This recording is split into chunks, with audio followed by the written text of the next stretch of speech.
Good morning, welcome to News and New Day. We come to you live from the John Hammond Street at Kanda here in Accra. My name is Judith Brown. Coming up this morning. Political analyst urges the ruling New Patriotic Party to be worried as 12 out of every 100 Ghanaians are still not sure who to vote for 1 month to the December polls. Also this morning, Ghana and Côte d'Ivoire have settled to abide and implement the decision of the International Tribunal for the Law of the Sea, ITLOS.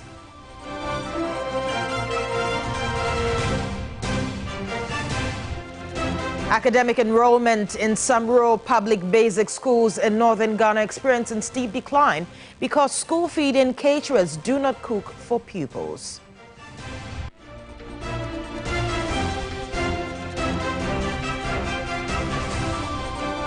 Plus, freight forwarders accuse shipping lines for fueling cedi depreciation and soaring prices as they call on Ghanaians to join the fight against unfair charges. We have details of these and many more stories coming up shortly. Do stay with us.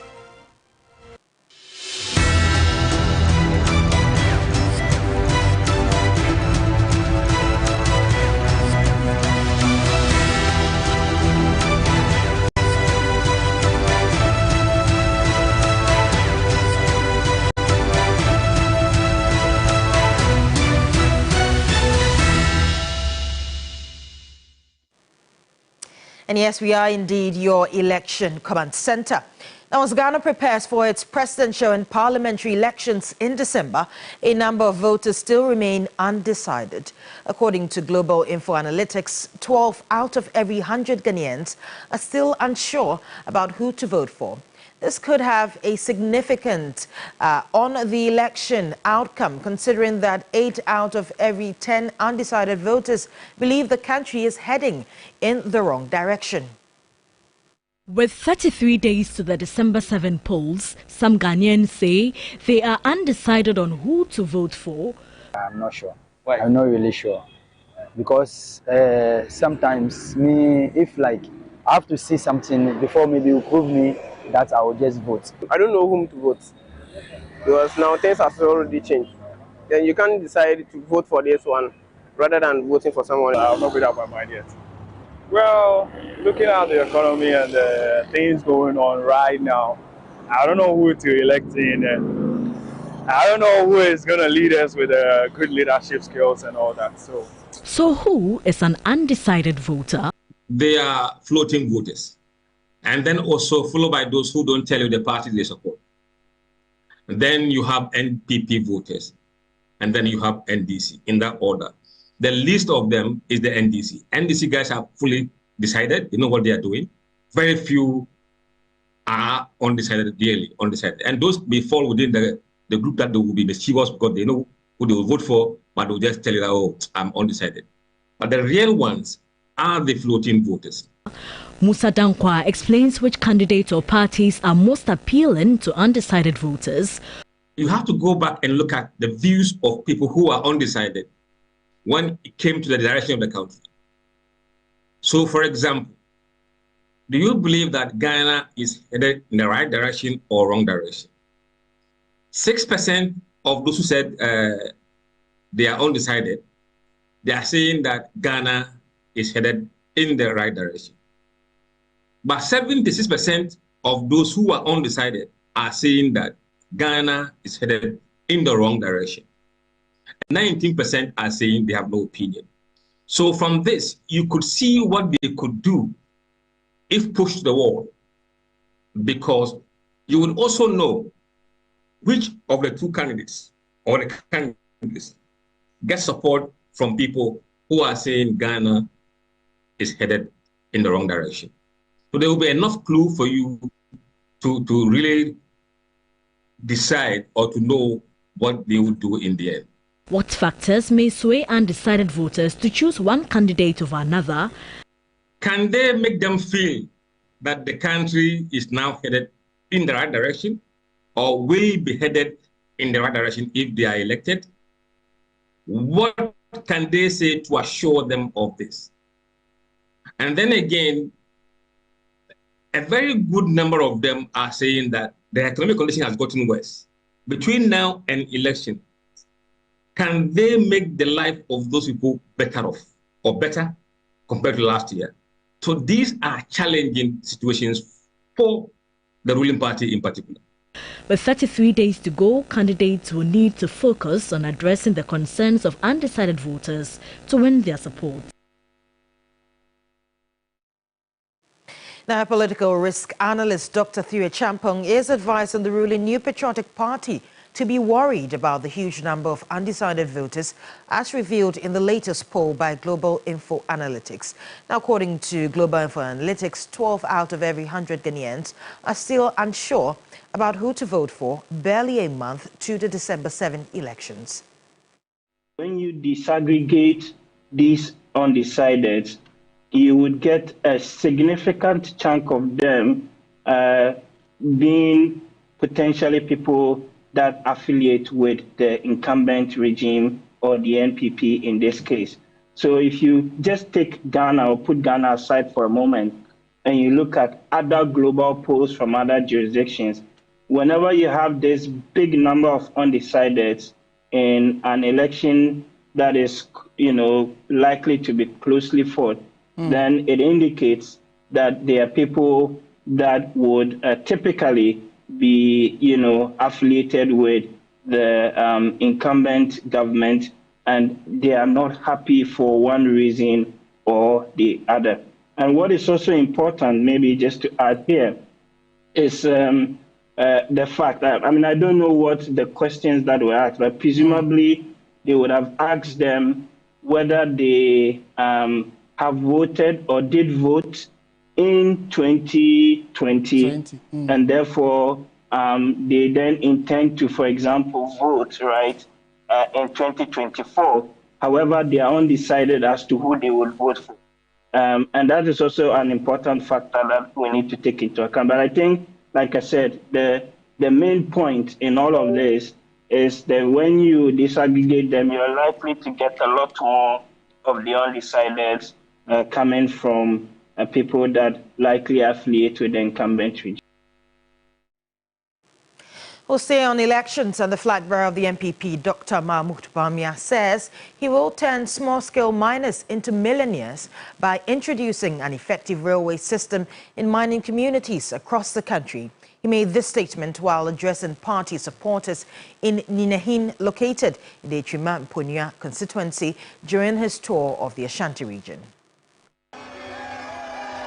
The flag bearer also toured in Tobroso in the Ghana-Côte constituency as part of his Ashanti region tour.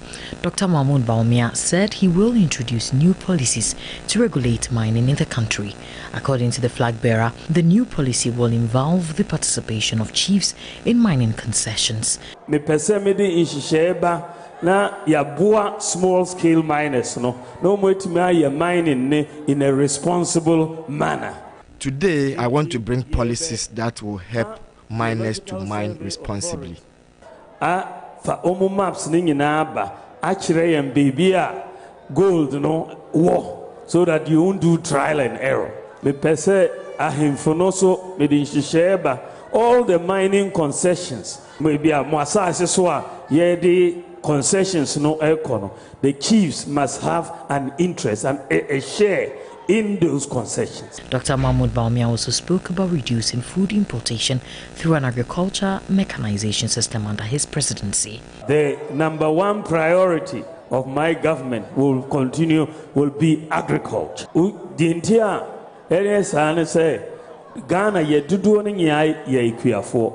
The reason is most of Ghana's population are farmers.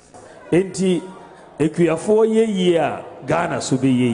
the agricultural enclaves so district bia enclaves bia comparative advantage it me a particular crop no ye be boa omo na the processing facilities so aka ho.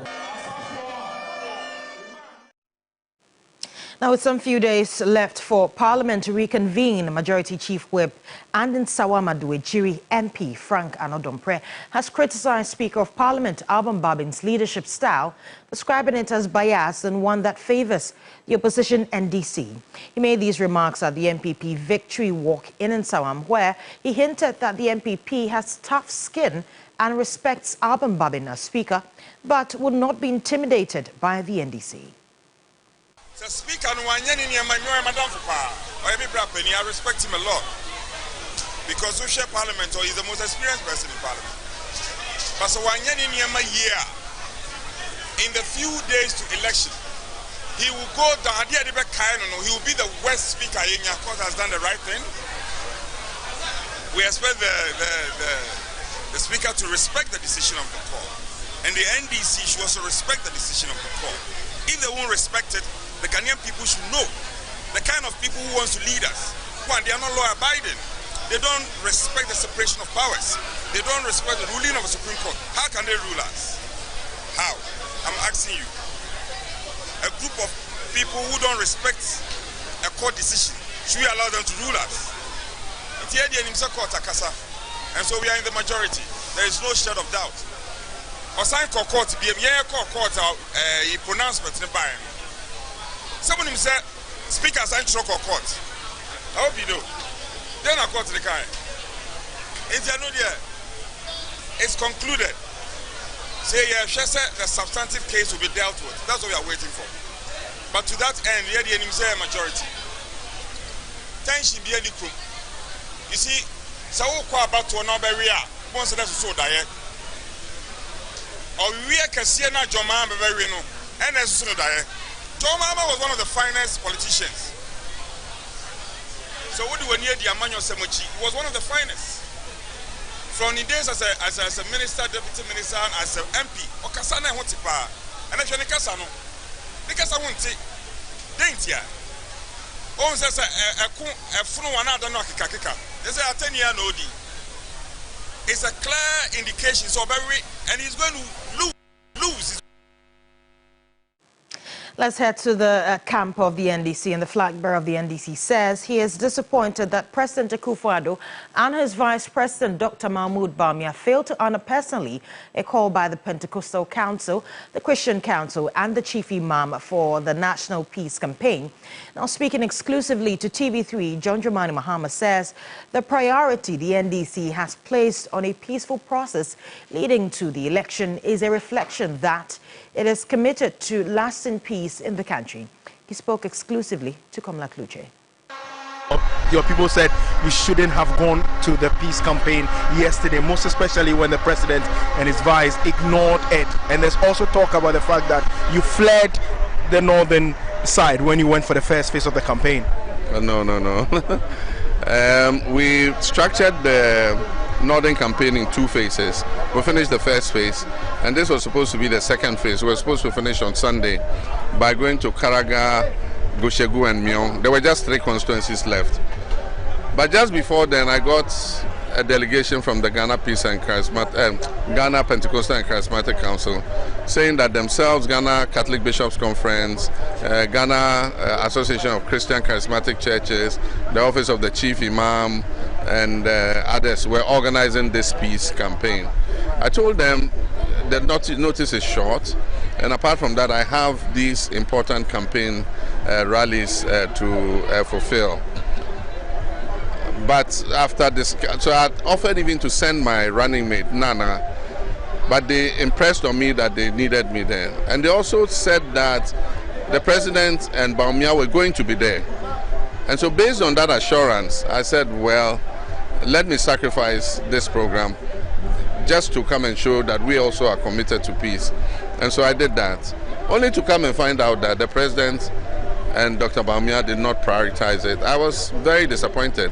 But I thank God that I attended, at least on behalf of my party, who made a commitment to peace. I think they didn't prioritize it. It was not important to them. Because Dr. Bawumia could have attended. He was doing this youth thing at 5 o'clock. And this program started at 2. And so he could have been there for 2 hours and gone to his youth program. He just decided that he didn't want to come. The president too had gone to Hogbechocho in Volta region the day before, and Sunday was in town, and yet he sent Asabi. You know, it was very disappointing, but we have demonstrated our commitment to peace, and I think that's a good thing.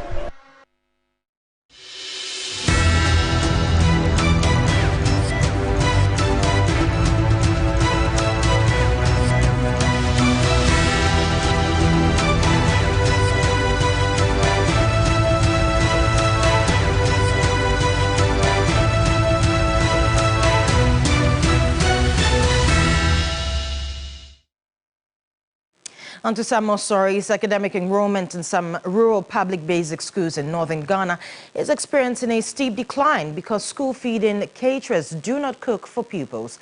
Stanley Niblo reports caterers make pupils in some areas bring firewood and water to school before they cook for them. The school feeding program was an integral part of the educational reform under former President John Agyekum Kufuor's administration in 2005. The project was designed to provide food to pupils in lower primary levels to improve enrollment and retention. Although the program has been expanded to cover more schools and pupils, especially in rural communities, the targets are not being achieved in some beneficiary schools. Caterers contracted by the School Feeding Secretariat under the auspices of the Ministry of Gender, Children and Social Protection to cook for the pupils do not fulfill their part of the engagement, resulting in mass absenteeism in some beneficiary schools. The situation is common in the 5 regions of the north.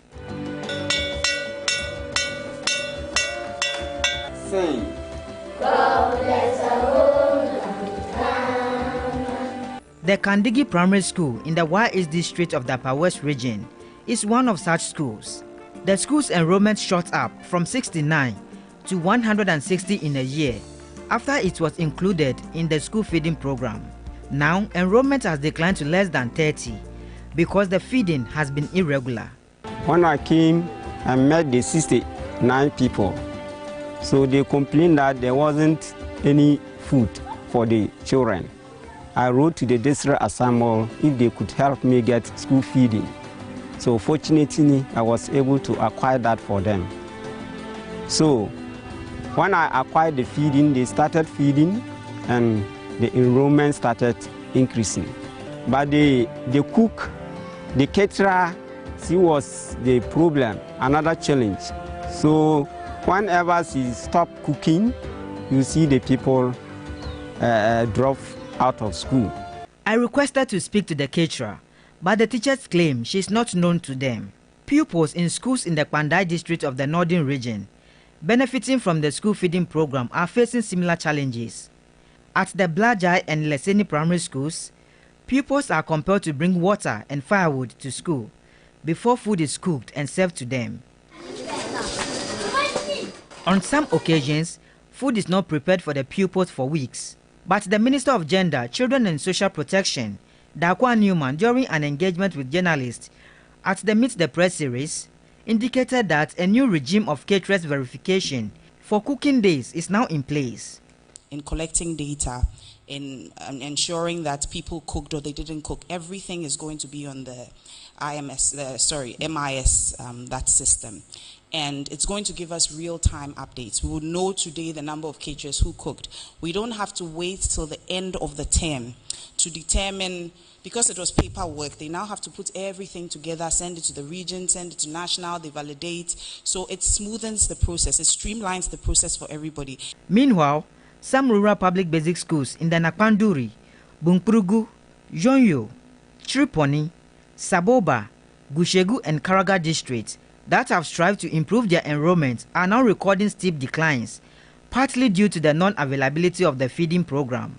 Teachers in these schools are constantly disturbed about the trend. Last time, when the food program was there, majority of them would come, the children, a lot. And as it is not there, they are not there. Pupils who come to school on empty stomachs are forced to retreat during contact hours. The school feeding program has proven to be a viable social intervention for boosting and retaining pupils in schools. However, the responsibility lies with duty bearers to ensure its smooth implementation. Stanley Nibleu, TV3 News, Northern Ghana. Now, Ghana and Côte d'Ivoire have settled to abide and implement the decision of the International Tribunal for the Law of the Sea, ITLOS.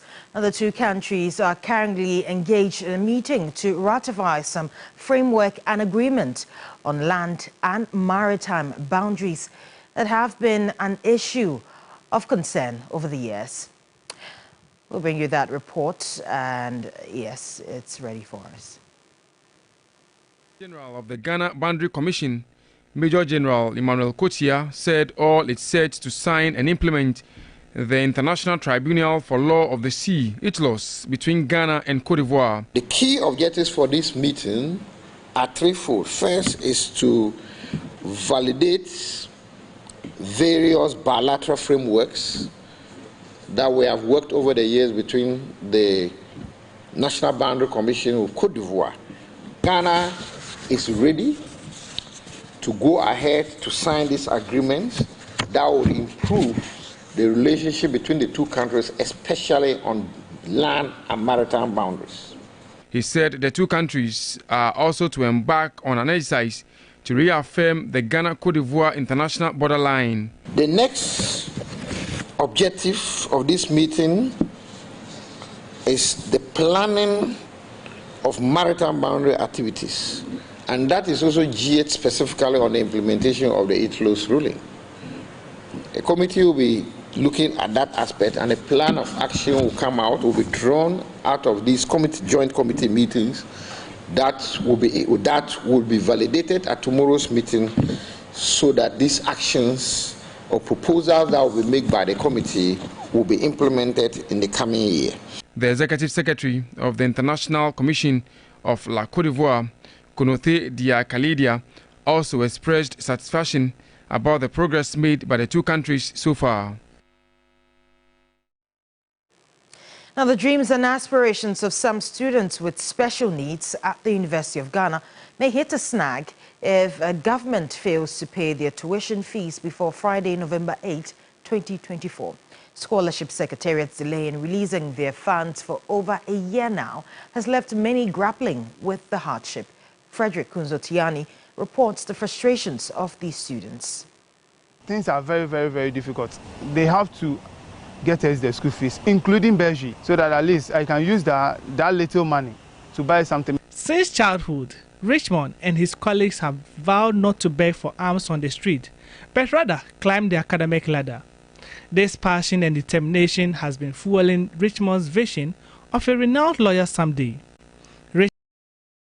Richmond, who unfortunately lost his sight at a tender age, has defied all odds and is now a level 300 student of the University of Ghana reading law. But the inability of the Scholarship Secretariat to release funding for his program threatened his future. I've been in the house for some time now. I completed SHS for around 2019, and because of financial matters, I couldn't come to school. I just came to school last year. That was somewhere January. So different course is going to be sad something for me. Richmond relies on the benevolence of individuals, which he says is hard to come. My mom is the one who takes care of me, and then she borrows from people.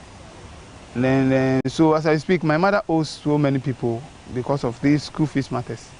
I cannot even sleep because anytime I try to sleep, I remember that school fees matters, and I have to register my course. As I speak, my people are attending lectures, and they started today, but I cannot go because I have not registered. The stories of God's way and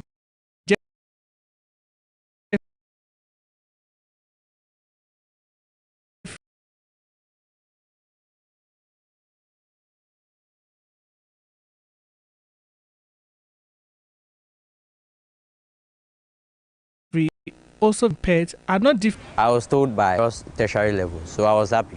But when I came, I was told, looking at things, the fees will not come this year, so I had to look for my own money and then pay my fees.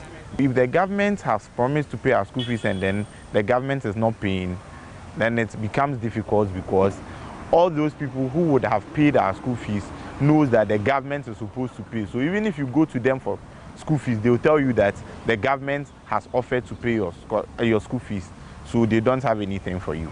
president of the Ghana Students with Special Needs say they are yet to get a positive response from the Scholarship Secretariat. They have an office on campus. We reach out to them. They reach out to the Scholarship Secretariat, but they told us that they don't have any money. So if you are planning to demonstrate, unless we go to the Ministry of Finance, because they're supposed to release the funds to them before they can pay our school fees. Dedicate some of the monies from our Scholarship Secretariat and the GET Fund to provide free tertiary education, both tuition and accommodation, to all persons of disabilities who make it into the universities, so that they can all benefit. These students want government to expedite payment of their fees before the deadline for course registration. Please settle our fees before Friday, because course registration ends on Friday. And after Friday, you can't register your courses. So if you don't pay your school fees after Friday, it means you have no option than to defer your courses. In a WhatsApp conversation with the registrar of the Ghana Scholarship Secretariat, Dr. Kinslin Ajiman assured them of government plans to disburse the funds. With about some 4 days to the end of the course registration, what will be the fate of these students of special needs? Would they be able to register their course and join their colleagues? Or what will happen to them? Frederick Kunzotiani, TV3 News, University of Ghana. Well, that's our wrap up the 6 a.m. news right here on TV3. My name is Judith Brown. A pleasure coming to you always. Do stay tuned. We'll go for a short break. We'll be back with the rest of New Day.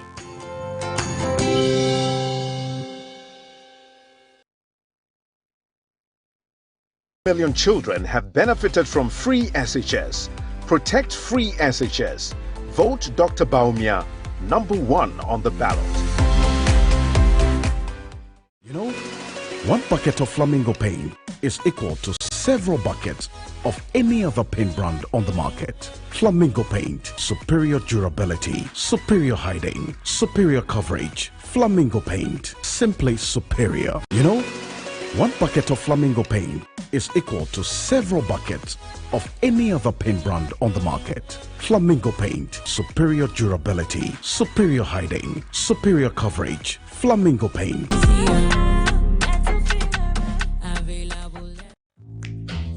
How do I? This October. Then, with the stroke of a pen, my life was destroyed. My bank was part of the 420 financial institutions which the NPP government recklessly collapsed. What was to become the life of the workers? No one in this insensitive government cared. And suddenly, I was jobless. Their incessant borrowing also led to a debt restructuring program that affected me, and just like that, a significant portion of my lifetime investment vanished. Even worse, my lifetime savings from 30 years of hard work has been rendered useless due to the continuous depreciation of the cedi and extremely high cost of living in the country. Now, look at me. The fruits of my toil and sweat have all gone down the drain because of bad leadership. What to eat with my children is even a struggle. God, help me and the many who share in my pain. Let the wickedness of the wicked come to an end. Change must come. Vote for change. Vote for John Mahama and the NDC. Your passion, your views and filters.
Joining us. We hope that you did enjoy those selection. Koda as well as Famia in there. Good morning to you and thank you for joining us. How are you? I'm fine, Roland. Charlie, how are you? I'm loving your red. And I'm loving your outfit. I think you should have spoken to me.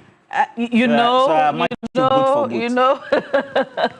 Yeah, but it's good. It's a beautiful day. How have you been? I've been great, Roland. The Lord is good. Amen. And you know, every day is a day that the Lord has made. We have to rejoice and be glad in it. Certainly. And our viewers have been very excited about the cash outs this season. Yeah. Yesterday. I particularly love the mega jackpot that we do every Friday. But I have to say a special shout out to a lady. I think her name is either Anita or an A name. I met her in traffic yesterday around the Fiesta Royal Hotel. She said she's been cashing out. Charlie, where's the cash out song? Where's the cash out song? Anita, you see, we don't choose the numbers. We put it, you know, it's a draw. So the thing that we do Kululu or something. No. We choose the numbers. I said no, we don't choose. We don't choose. So after you play, you keep your fingers crossed, and then you hold your breath and you say a prayer. But the truth is, the more you play, the greater your chances of winning. So Anita, today play more than you played yesterday, so that you can win. And we don't. That's how it goes. We don't choose. Yeah. It's a draw. So it goes with the short code star 439 hash. You know, the good thing about it is we tend to build up towards the mega jackpot today, which is always on Friday. And then sometimes, like for example, 2 Fridays ago, that'll be 2 weeks ago, we gave 6 winners, and each of them had 5,000 Ghana cedis.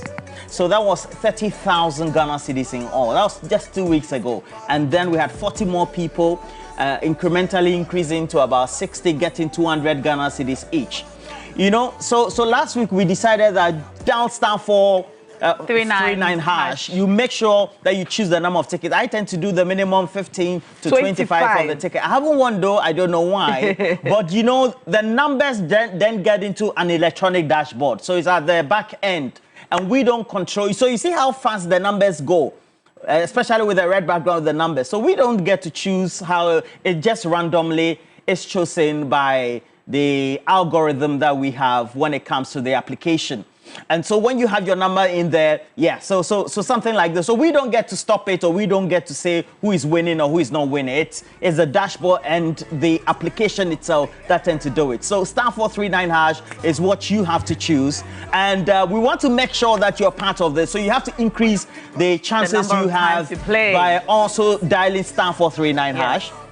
And then also increase the number of tickets that you have. And that said, some great friends of mine are celebrating their birthday. A legal practitioner, you know, great friend of mine, lawyer Leonard Sejo, legal practitioner, and practices across. Happy birthday to you. And then Lydia Nyaba is a popular name right here on the show, is with the Ghana National Association of Teachers Administration. And then also currently is in the Western region, had been in Dunkwa, went to the Central region, Western region as it is. And it's coming from all of us who love you. Naomi, your sister, Dorcas as well, the rest of the family. Lydia Nyama, good morning to you.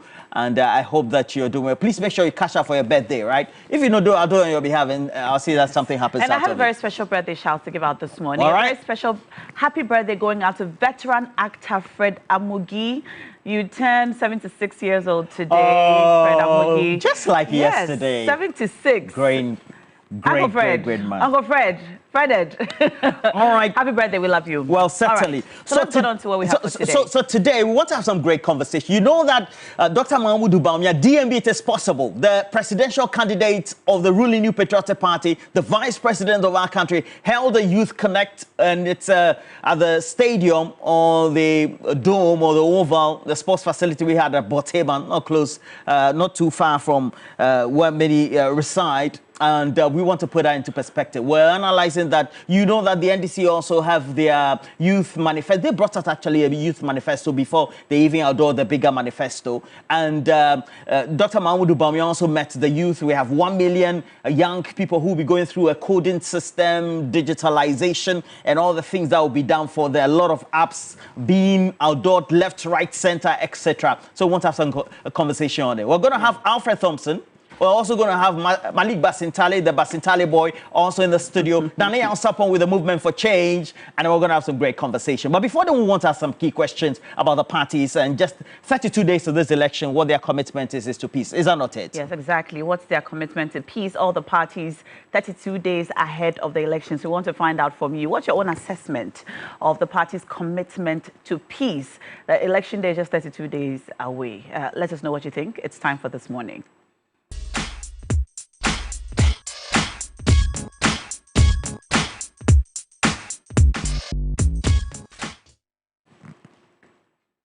And our phone lines are active now. It's now time for This Morning. And our question to you is, what, in your own assessment, is the various parties' commitment to peace ahead of the elections? From some of the statements that have been made, the proposal for a peace pact, the peace campaigns, and so on, that we have all witnessed and read about in the news. What is your personal assessment of their commitment to peace? Let us know. Our phone lines are active. You can call us. Also, today, November 5th, happens to be the day of the U.S. elections. Itself, yes. So today, the United States will go to the polls. Today is their 60th election. And in this election, Madame Jean Adukweme, that she needs to be justice, because what she did in the country, it be like she want to cause the chaos into the country. So each and any person who want to cast his vote, he should cast it for Excellency John Dramani Mahama, 24-hour economic president. He will come and save the nation. So I think everybody like peace. And nobody will think about the violence in this country. Thank you so very much. Thank you so much for calling us and for sharing your thoughts. You can also call us and let us know your assessment of the party's commitment to peace ahead of the election. Well, certainly. So a number of comments already coming in, but again, let me encourage you. We are *439#. Cash out today. We want to give as many thousands as we can as we build up to that mega jackpot. *439# is your watch short code, and I keep telling you, please make sure you dial it, and as many times I'm just watching the dashboard.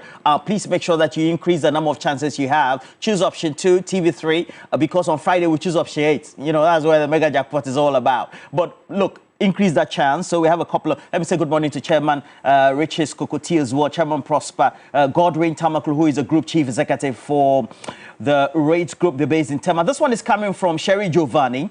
He says, Peace Pact. I believe the various political parties, especially those who are desperate for power, won't value this Peace Pact. Is it true that there's a launch of a vigilante group? Good luck to Mrs. Kamala Harris of the United States of America in the U.S. election. So that's already going out. And Joseph Akasokri, good morning to you as well. Those who have visa want to vote for Bawumia and run out of the country. Though they want to punish us for voting for Akufo-Addo. Voting for Bawumia is a punishment. But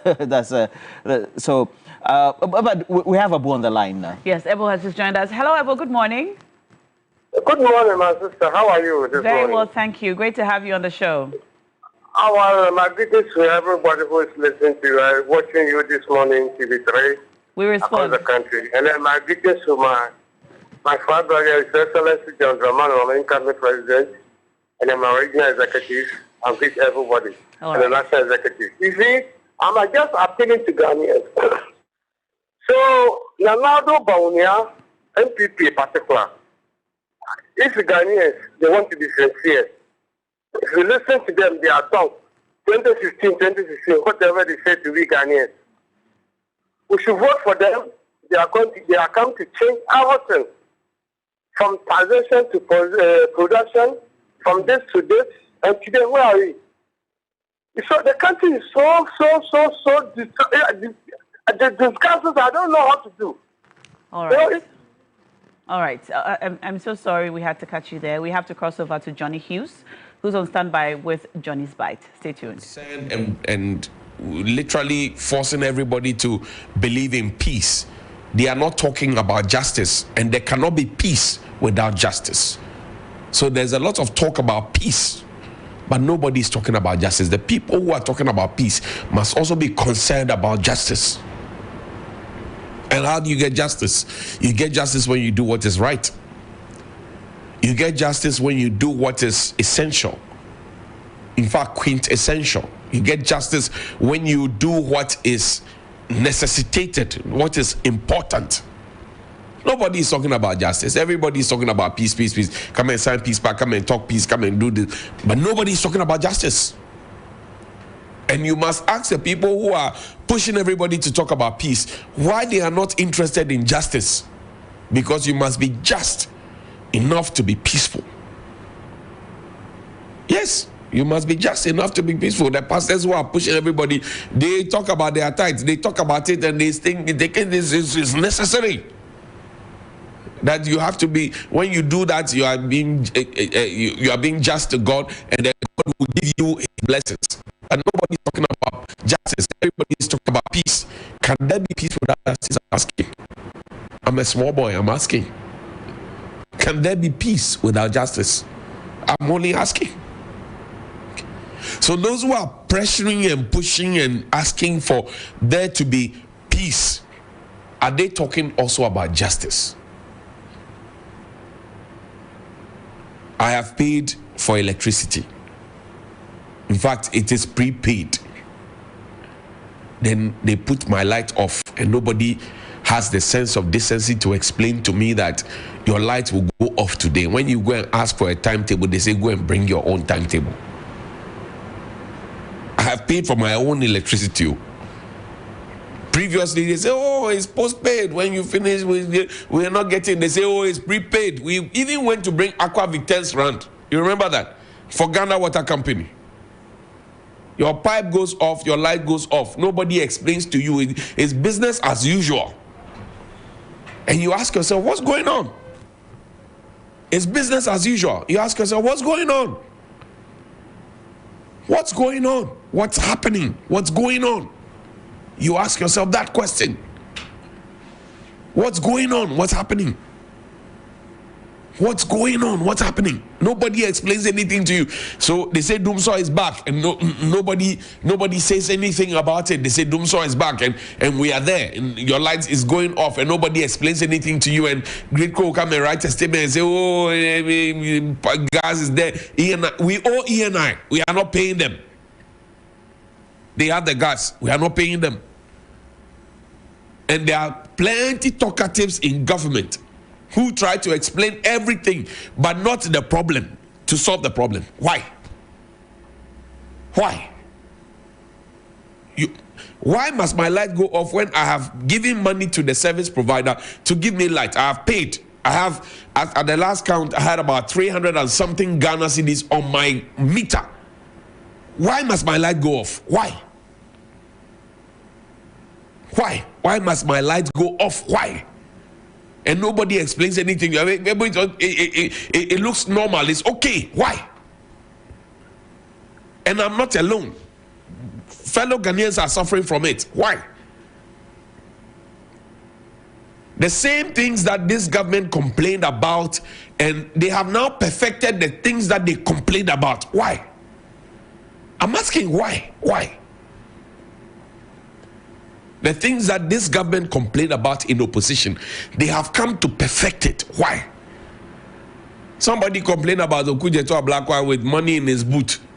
They mentioned 20,000 cedis or dollars, whatever it is. Somebody has 1 million Ghana cedis, $1 million under her bed.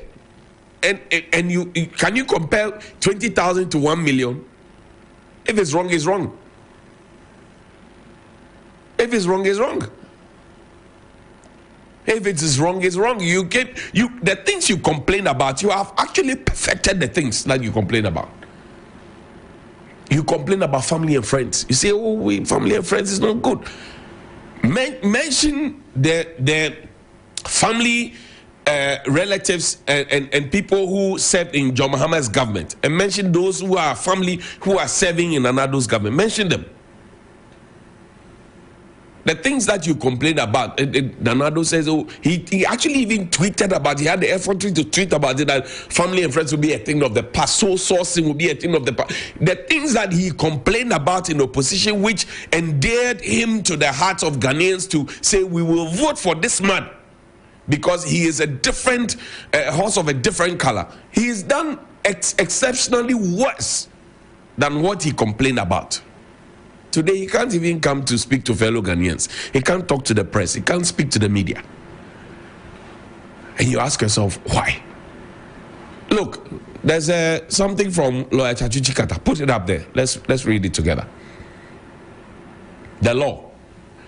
He says, for parliamentary seats controversy, it was a little bit strange that the Chief Justice did not even allow Thaddeus Sorry to proceed when he mentioned that one of the judges has been a parliamentary candidate for NPP before. The things that were complained about in the past are now being perfected. This is Lawyer Chikata speaking. And he spoke on the agenda of Beatrice Edu. He said it was strange. Thaddeus Sorry wanted to raise one of the judges at the Supreme Court. He has been a parliamentary candidate for the NPP. He has been there. The lawyer wanted to raise that and bring that to the attention of the court. The Chief Justice did not allow, according to Lawyer Chachuchikata. He did not allow. The question is why? The question is why? Dr. Tony Edu has had cause to raise the same query. The question is why? Why? Put the thing up there. Don't put is my face nice? Put the thing up there. My face is not nice. Put the Leonard Chachuchikata there. He is asking why. He is asking the question that it was a little bit strange that the Chief Justice did not even allow Thaddeus Sorry to proceed when he mentioned that one of the judges has been a parliamentary candidate for the NPP before. The question is, why? Do you have the answer? Or you don't have the answer? If you don't have the answer, keep yourself. But if you have an answer, bring it forth. Let's hear it. If you have the answer, bring it forth.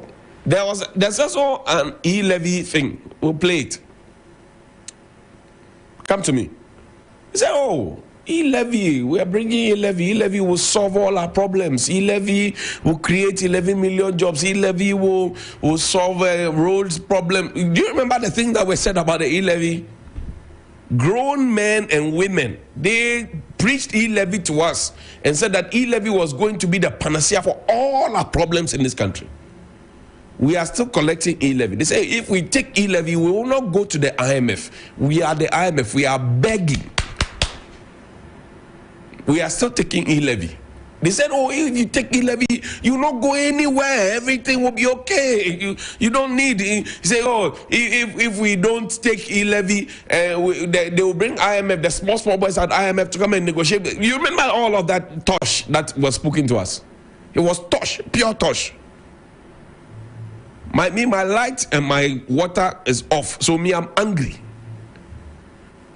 And nobody has the sense of decency to explain to me that I've prepaid my electricity and it is off. And nobody has the sense of decency to explain to me.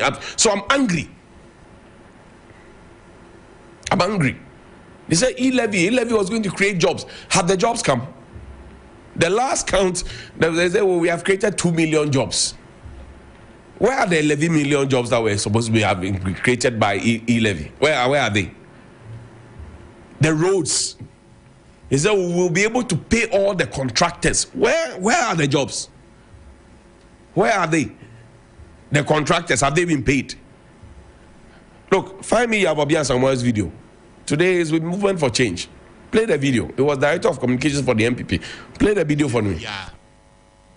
Yes, I can say e-levy eye adumbia ebetimia boa amaya sachira Ghana yesika sem efiri yetitim said the etie no efi se yatenemu afititi na yegige to dada yegige busia enso ye nhunu ne se ye sachira kwan a ye niema Ghana ha enu nti no adwuma eho ye din pa akwan eho ye din yedesu aspiti yedesu school sa niema we nyina ye niema se ewo ho a The best in the morning is on 92.7 Sunrise on 3 FM. And until NPP dear yen ya dwene se be ya ye be peja ememunu dwuma abafu dwuma abasui na edom no dodo anya bia ye nti no ye sachira ye sikasem efiri tete agudie ton no ne timbatwa ton no koko ye de nso ye sachira mu akọ ene mamuno a wo Ghana he ya wo se ye sika hyemu ne peja ye ene mamuno na ye kadi bi ni kuyayo no eye sika sem kuyayo enye se odoa na sika na aye basa na emom no broni fe no agro business ode de efete e bata de edua no ho eno ne 1D 1F eni so ade hunu titru one district one factory ntu tie bebre wo ho a omu ye nuane ho enwuma na waba bauxite waba iron and steel yahu lithium nso waba petrochemicals oil and gas waba nchine. The best in the morning is on 92.7 Sunrise on 3 FM. Yeah enu yetimi ya enwuma e wo ho no ne buo ebe kosoro enwuma no buo ebe kosoro. So, Mr. Yabami, someone organized this press conference and spoke to us about, preached e-levy to us. Bring my senior communicator to the front, to the center, and ask him if he can repeat the same things that he said back then. Bring him to the center. Because and when I said that e-levy was going to create jobs, you heard, they said, oh, it's for the youth, and good create jobs for the youth, Where are the jobs? We have been paying levy. This morning, if you send Momo, you pay e-levy. You pay. You will feel it. It will hit you hard. Where are the jobs? Where are the jobs that e-levy was supposed to have created? Where are the jobs? Nobody is explaining to you, but everybody. They say if we take e-levy, you will not go to IMF. We are at IMF. We are still taking e-levy. We are still taking COVID levy. And nobody is explaining anything. Because the government thinks we are fools. We are all together. When they bunch us together, we are fools. Forgive my French. Because if you tell your child that, oh, if I give you pancake, I will not give you cake.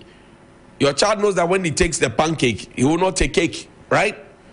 So how do you not give your child pancake and then you give your child cake? It doesn't make sense. The government told us that when we pay e-levy, or if we pay e-levy, we will not go to the IMF. We are the IMF. We are still taking e-levy. We are still taking COVID levy as the only country in the whole wide world taking COVID levy. And nobody is explaining anything. They think we are all fools. And this is supposed to be a party of intellectuals. They think we are all fools. We are all foolish people in this country. We are not foolish people. That's why I'm asking the question, because I'm not foolish. Can somebody come to the middle and explain to us that this is what we said, this is why we are doing what we are doing, this is why we are going contrary to what we told you?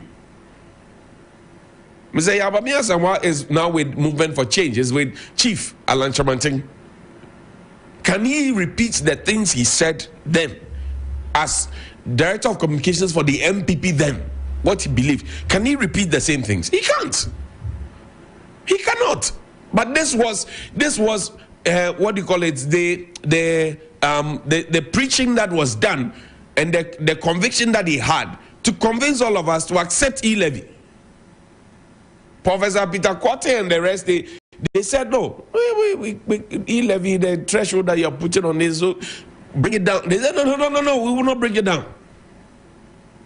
We are still taking e-levy. In fact, even the thresholds, they say, oh, if you send a certain amount, you know. Somebody, a minister in this country came to tell us that if you can send 100 Ghana cedis, you are well to do, you are okay. a minister in this country who chops our salary, who chops our taxes, who enjoys our taxes and fuel and V8 and accommodation and everything. She came to tell us that. A minister. Where are the jobs? That's what the youth of this country want me to ask you. Where are the jobs that e-levy? The youth of this country pay e-levy. You compound it with betting tax. You don't contribute to how much people bet. You don't contribute to what stress they go through to do the odds. You don't contribute to anything, but you take the taxes of the people. Why? Betting tax. Then somebody says, oh, when I come, I will come and cancel e-levy and cancel betting. Were you not part of the people who imposed that on the people? Were you not part of the group of special people who imposed the betting tax e-levy on the people of the Republic of Ghana? Were you not part of it? That when I come, I will save you from my people. That's what you are saying. I am part of the people who imposed this hardship on you, but when I come, I will save you from my people. How do you say that? How do you even come forward to say a thing like that? Look, find me Prophet Odro's video. Prophet Odro, he prayed a prayer for Galamseyers. We'll play from the beginning. Listen to it. If you're a Galamseyer today, you are in trouble because we are always, every day we are praying on your head. Listen. I don't pay me the Galamsey food now, Penimobia or Shagalamsey, God will kill you. A big culture. That may boss me book quotation. Me can be even work as so dear. Me book quotation. I said, be a make the quotation better actually. A beard the could be a quotation would defend itself. Yeah. The Lord said, I will kill her children with death. It's Galamsey when you name some penny for Ghana. And they Galamsey they fund the party. Yami be kumuna. Yeah, because you don't care about people. People are dying from cancers, leukemia, kidney failures, and you don't care. God will let you taste death the way you wish for other people. Greedy people. Yeah, the Bible said, I will kill her children. And yamena me troye, unyamisu be kum. Yeah. The Galamsey fushi nyamensa. I don't pay me the Galamsey food now, Penimobia or Shagalamsey. The best in the morning is on 92.7 Sunrise on 3FM. Quotation. Me can be even work as so dear. Me book quotation. I said, be a make the quotation better actually. A beard could be a quotation would defend itself. Yeah.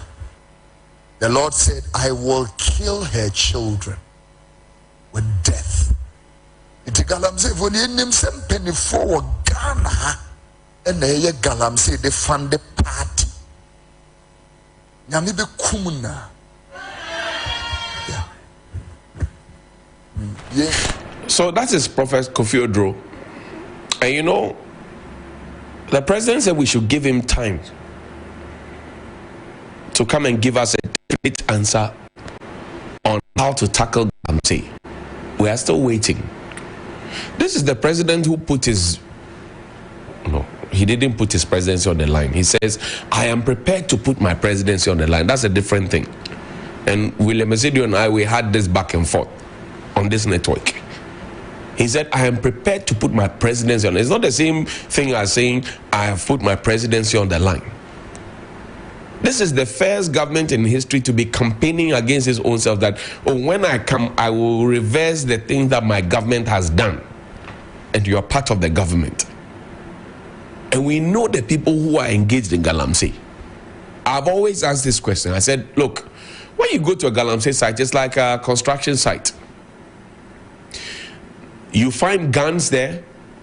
You find, what do you call it, gold, diamond, whatever it is that they mine there.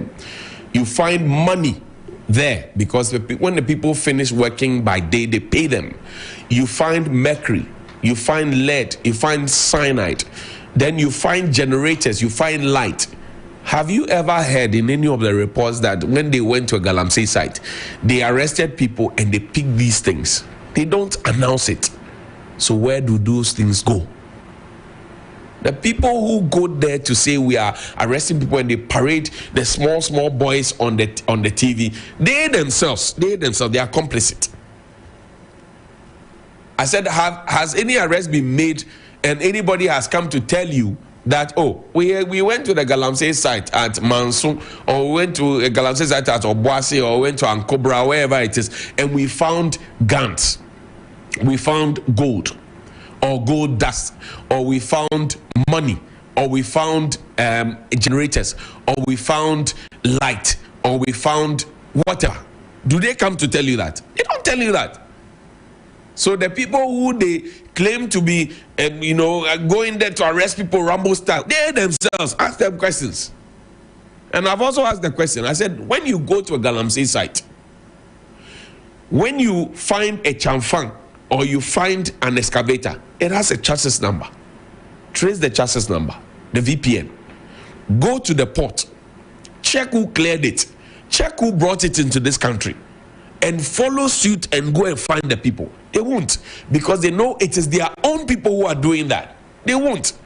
That's why Kofi Odro's prayer is very, very emphatic. He said, if you're a big man and you are sponsoring Galamsey, you are killing all of us, God will tie your heart at the back of your V8. He will tie your heart. He will tie it. He will strangulate you to death. Because you are killing everybody. We can't import water into this country. We can't. Can we import water? No. Can you import water? No. Those who import water into this country, those who pick their passports and go and is still receiving treatment outside. Is it not? Can you go and receive treatment outside? You, who is defending everybody. I'm talking to you. You. Can you go and receive treatment outside? Do you have a passport? Do you even have a passport? Can you get a visa? Do you have a diplomatic passport? You don't. But everything that is bad, you want to defend it. Why? Why are you working against the people of the Republic of Ghana? Why? Why are you doing that? Why? Why are you doing that? Who has employed you to be killing all of us together? Why? Please call me 055-924-2717, 055-691-0154. Please call me.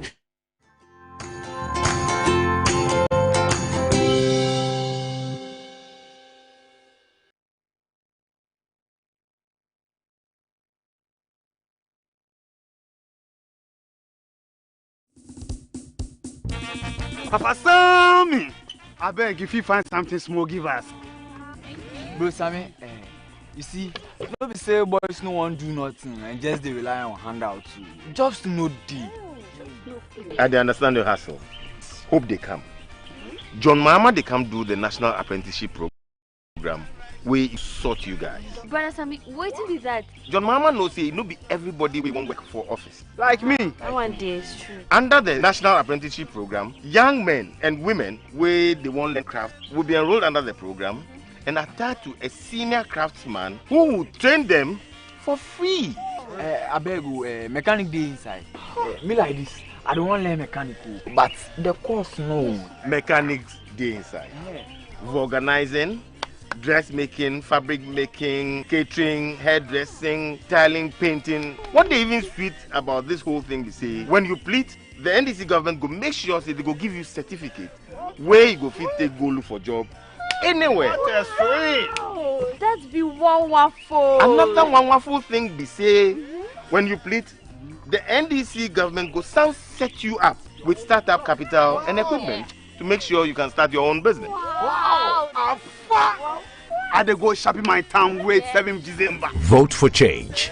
Vote for John Mahama and the NDC. Ready for school? Yes! My champs, they use a lot of energy at school. I know because imagine the energy they may have used up to return home this transformed every day. Your champs need nourishment and energy. Give them the Milo Energy at breakfast, now with vitamin D that supports energy release to help their daily performance. Milo, energy to go further. This advert is FDA approved.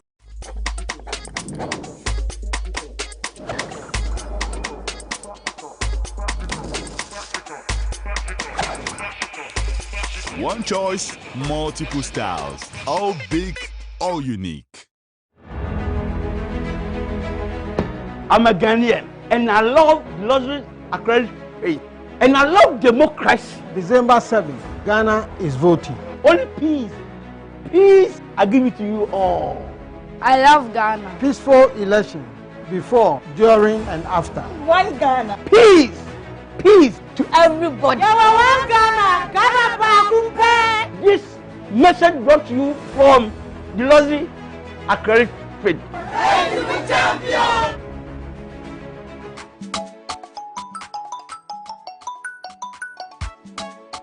Hey, Ma. How are you and the kids? Grandma, I miss you. Is that a Pia? Didn't she go to school? Oh, no. She's just recovering from malaria. You see why I don't like to come and visit? Oh, Ma. Now we have the new treated nets for every room. Are you serious? Yes. Even your room has the new treated nets. Adwa, then you'll be seeing us soon. Yeah, now I sleep under my new treated net every night. Are you serious? Your insecticide-treated net now comes with a new type made for your sleeping comfort. The new net is very strong, highly resistant and just as effective. Remember, a treated net is better than no treated net. Sleep under it every night and throughout the night to avoid malaria. Let's come on board Good Life to eliminate malaria now. Good Life, live it well. It's an everyday thing. This message is brought to you by the Ghana Health Service and partners with support from USAID and the US President's Malaria Initiative. Over 5 million children have benefited from free SHS. Protect free SHS. Vote Dr. Bawumia, #1 on the ballot. Hi viewers, my name is Defenzi. Have you heard of Cash Out? Yes, I have won on Cash Out. It all started one day. My wife was telling me about Cash Out. I was like, what at all is this Cash Out? Okay, so I had money in my Momo and I decided to give it a try. Then I left off to work and I got a message. Wow, 5,000 Ghana cedis. Can you imagine? Next week I did it again and I won another 2,000. That same week, my wife also won another 2,000. Cash Out is real. Wow, I'm enjoying. Do you watch TV3? *439#. *439#. I will do it over and over again. You too can be a winner. An inspiring tale of love, hope, and perseverance. This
TV3. When the sun rises, there is hope. While this hope lingers on, the citizens look up to the government, the economy, the national development agenda, and everything in between. On Ghana Tonight, it's our utmost priority to bring you insightful conversations on the economy, break down the biggest issues while setting the agenda for transformation and national development. The big and important stories are treated from the human interest angle, while the facts and the figures are painted with precision. So now, let's cut the convention and start the conversation here on Ghana Tonight. I am your host, Alfred Okamse. Ghana Tonight shows Monday to Friday at 10 p.m. on TV3. Brought to you by Flamingo Paint. Superior durability, superior hiding, superior coverage, simply superior.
We hope that you did enjoy that edition of Johnny's Bites. And we also have to inform you, as your election command center, we have a special edition of the coverage of the U.S. elections later in the day or overnight. We know that many of the states are now waking up till the morning. They'll be within the period of the dawn of the day.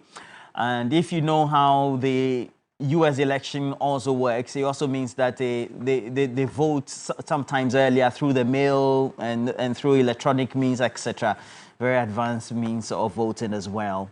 And that said, let me also say that you have to cash out. It goes with a short code *439#. With *439#, you have money credited into your mobile money account. You're in a great position to always increase the number of chances you have by choosing option 2. I can already see the dashboard, and I see that you have to incrementally know that you have to increase the number of tickets you have, and then also get to the point where when we do the draws, today we're willing to give at least about 8,000 Ghana cedis to 8 lucky winners, 1,000 each. And you know, it's always a build up to the mega jackpot, which is when you choose option 8 on Friday, you get to win big. The last 2 weeks, we've been on a frenzy, giving out over 30,000 Ghana cedis in excess, 5,000 Ghana cedis in various sums, 10,000 Ghana cedis in numerous sums as well, and for 40 to 60 other people, 200 Ghana cedis each. And that is how we do it right here on TV3NewDay,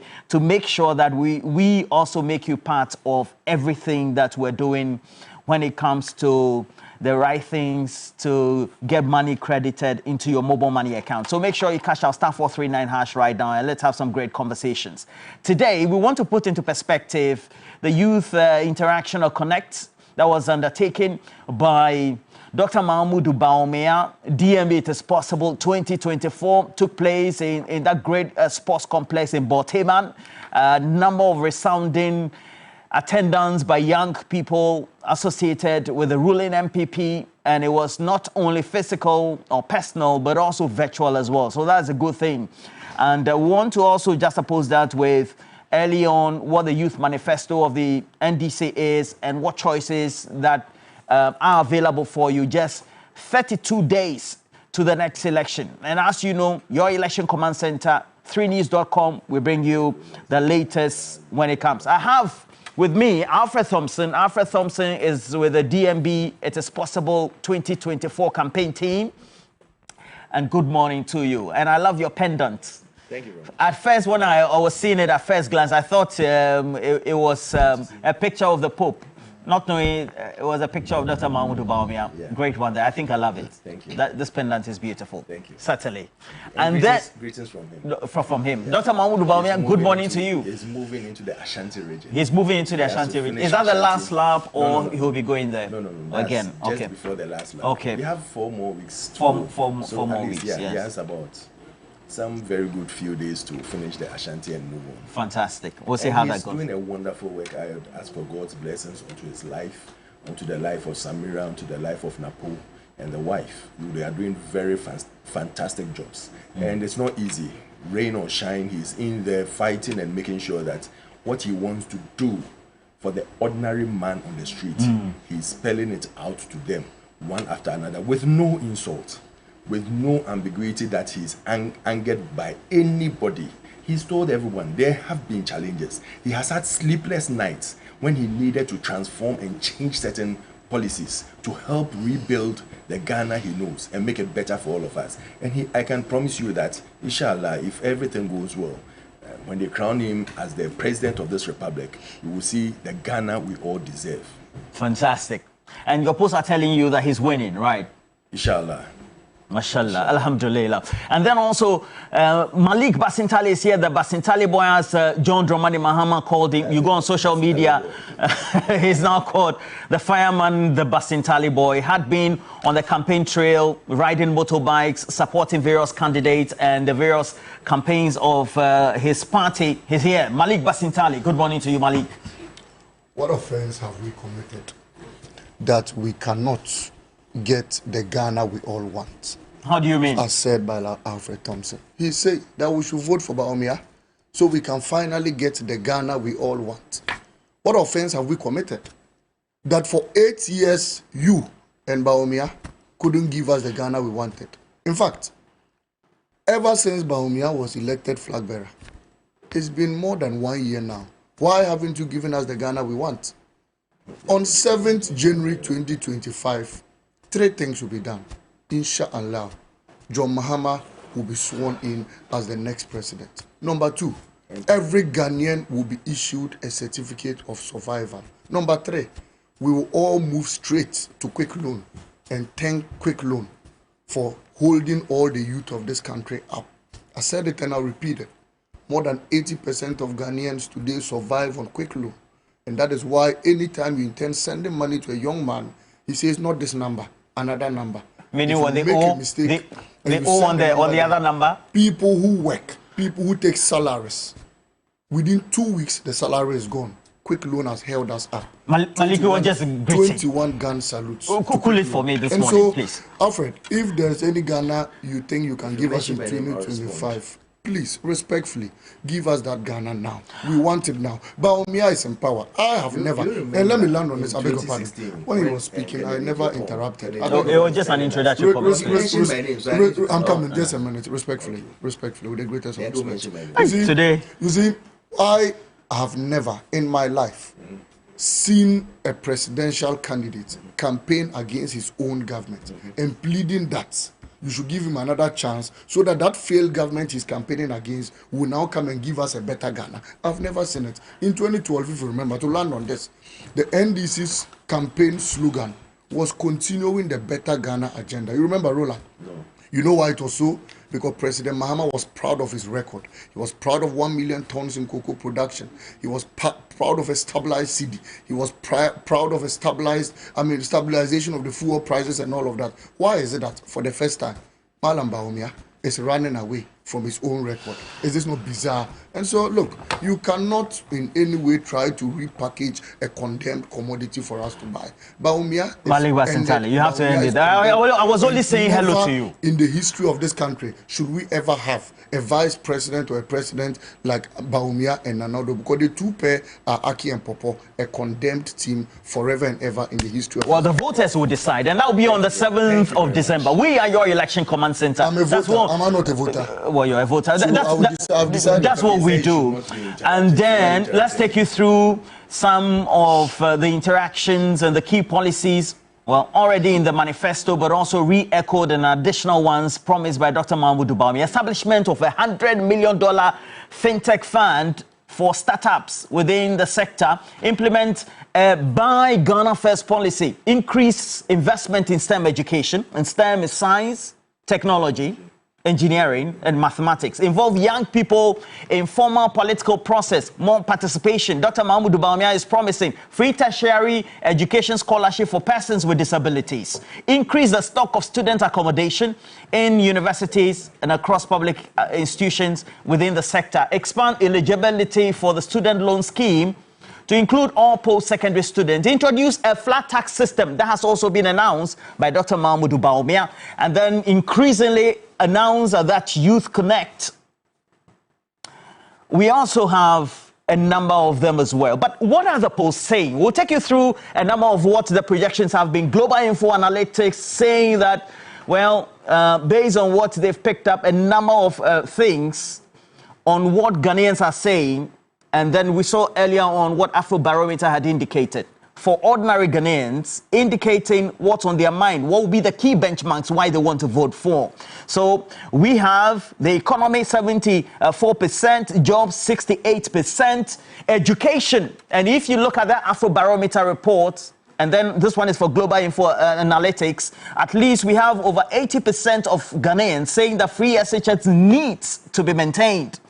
And 82% in the Afrobarometer say that Ghana is headed in the wrong direction. But healthcare is also critical for those data that had been picked up by Global Info Analytics and roads.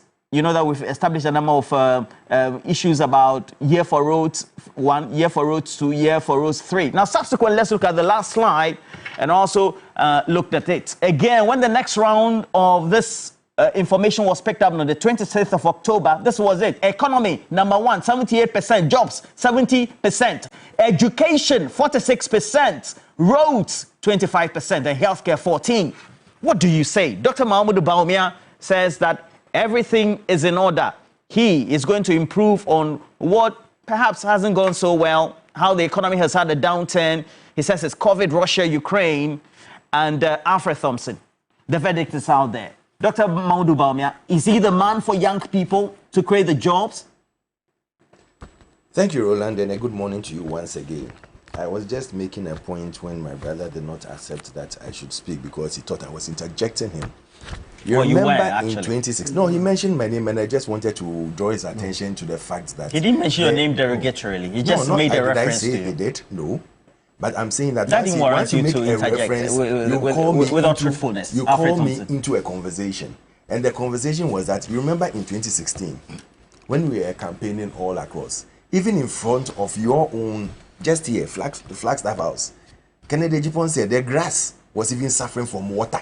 It wasn't only that electricity Ghanaians were suffering from water. I don't understand. That same Kennedy Jipon during the campaign also said that Dr. Mahmoud Bawumia leading the economic management team had failed the country. Are you interjecting me or you want me to talk? Okay, please go ahead. Thank you very much. If you are doing a debate with me, then I can also come on a debate with you. But if you want me to speak... I'm not doing a debate with you. Yes, you are asking me questions and I speak. So give me the chance to speak. Please go ahead. Thank you. Go ahead. The grass in front of Jubilee House was brown. He said they were even suffering from malnutrition, water.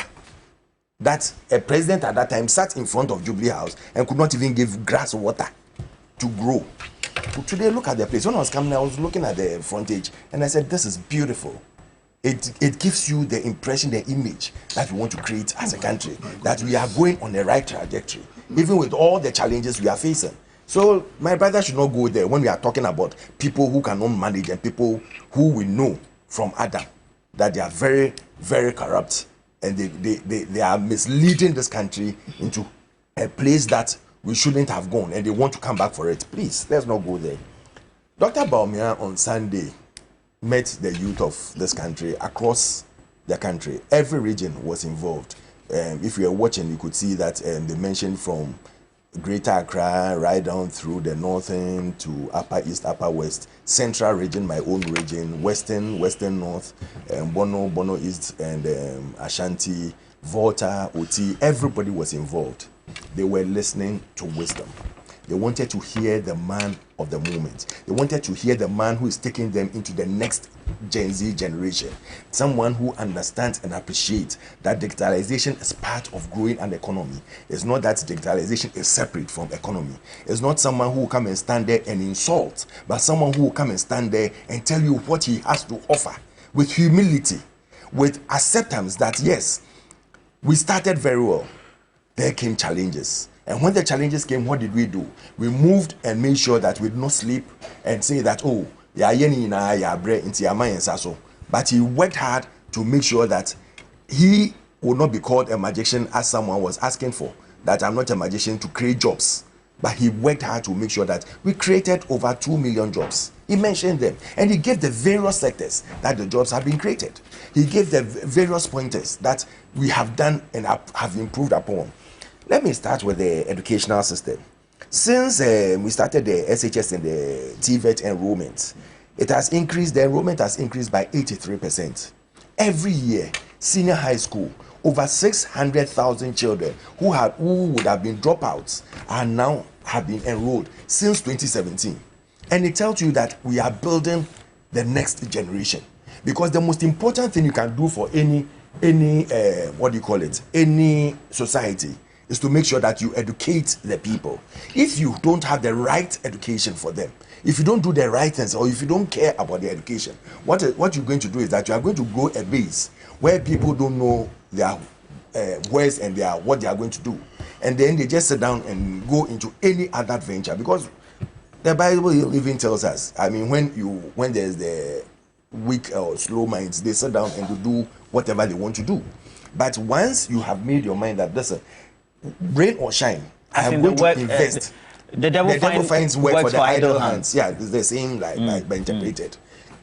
But when you educate people, at least they have a basic future that they can work upon.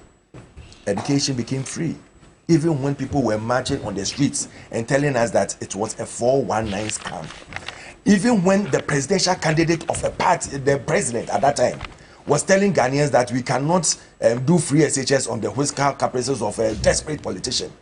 We took it upon ourselves that no matter what, if that is the last thing we have to do to make sure that we educate over 600,000 children more in the formal position was that it should be done incrementally.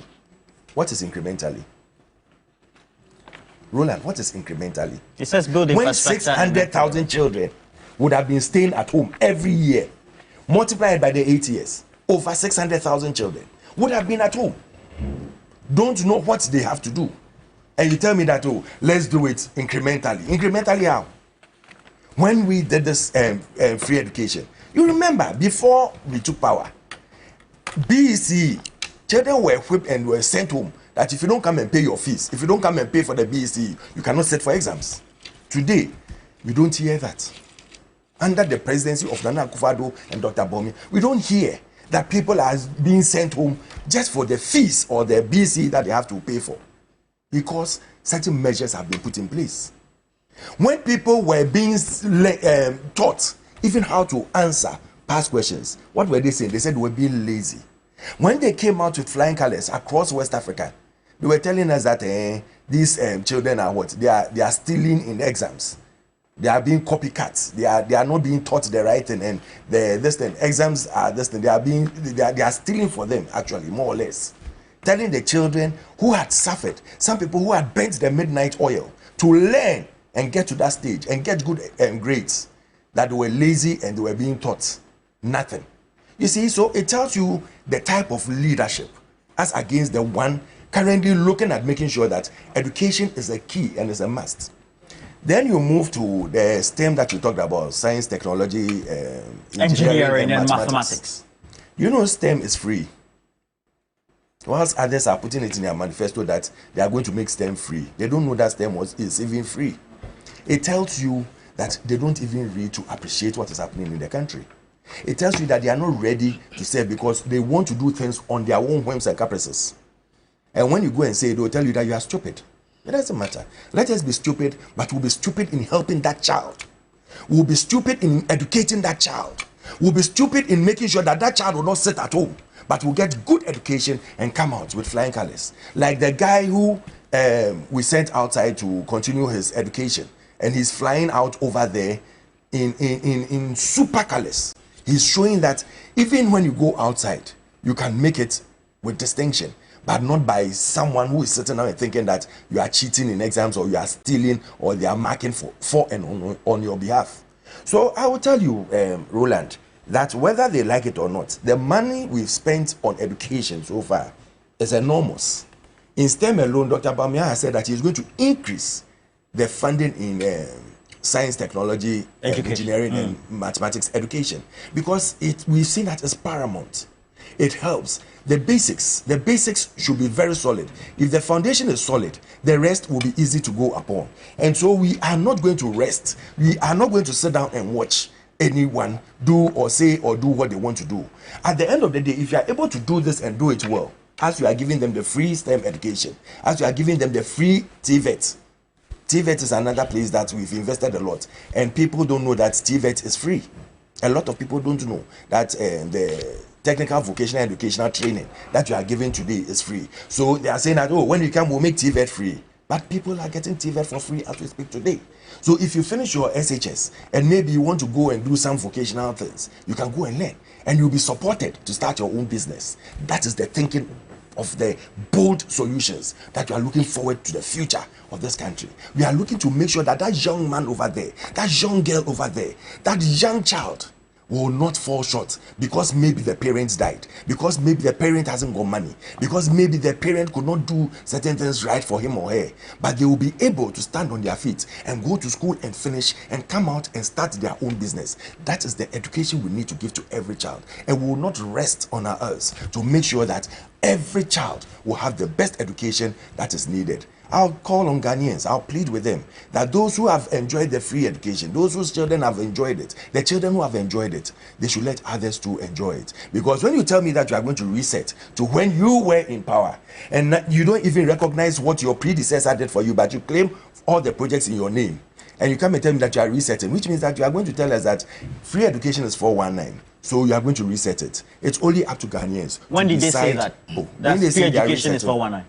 You haven't seen the free education 419. I'm asking a specific question, Mr. Alfred Thompson. You didn't see the over 80 adverts they did that free education was a hoax. So Ghanaians should not believe in the free education. You made a submission that they said free education was 419, and we all know the position. I can play the video for you. We all know the position. So I can send it to you so that you play for everyone. Please, we all know the position of the former president and then his government was that free education at the secondary school level should be incrementally done. In 2016. Go and check when they were marching. I'm saying that we all know it's public knowledge. Yes, so I'm saying when did they say it is 419? I am telling you that I have the video of when they were even going for a march, and they were marching that free education 419, free education 419. They were telling us that they would not do free education on the desk for a desperate politician.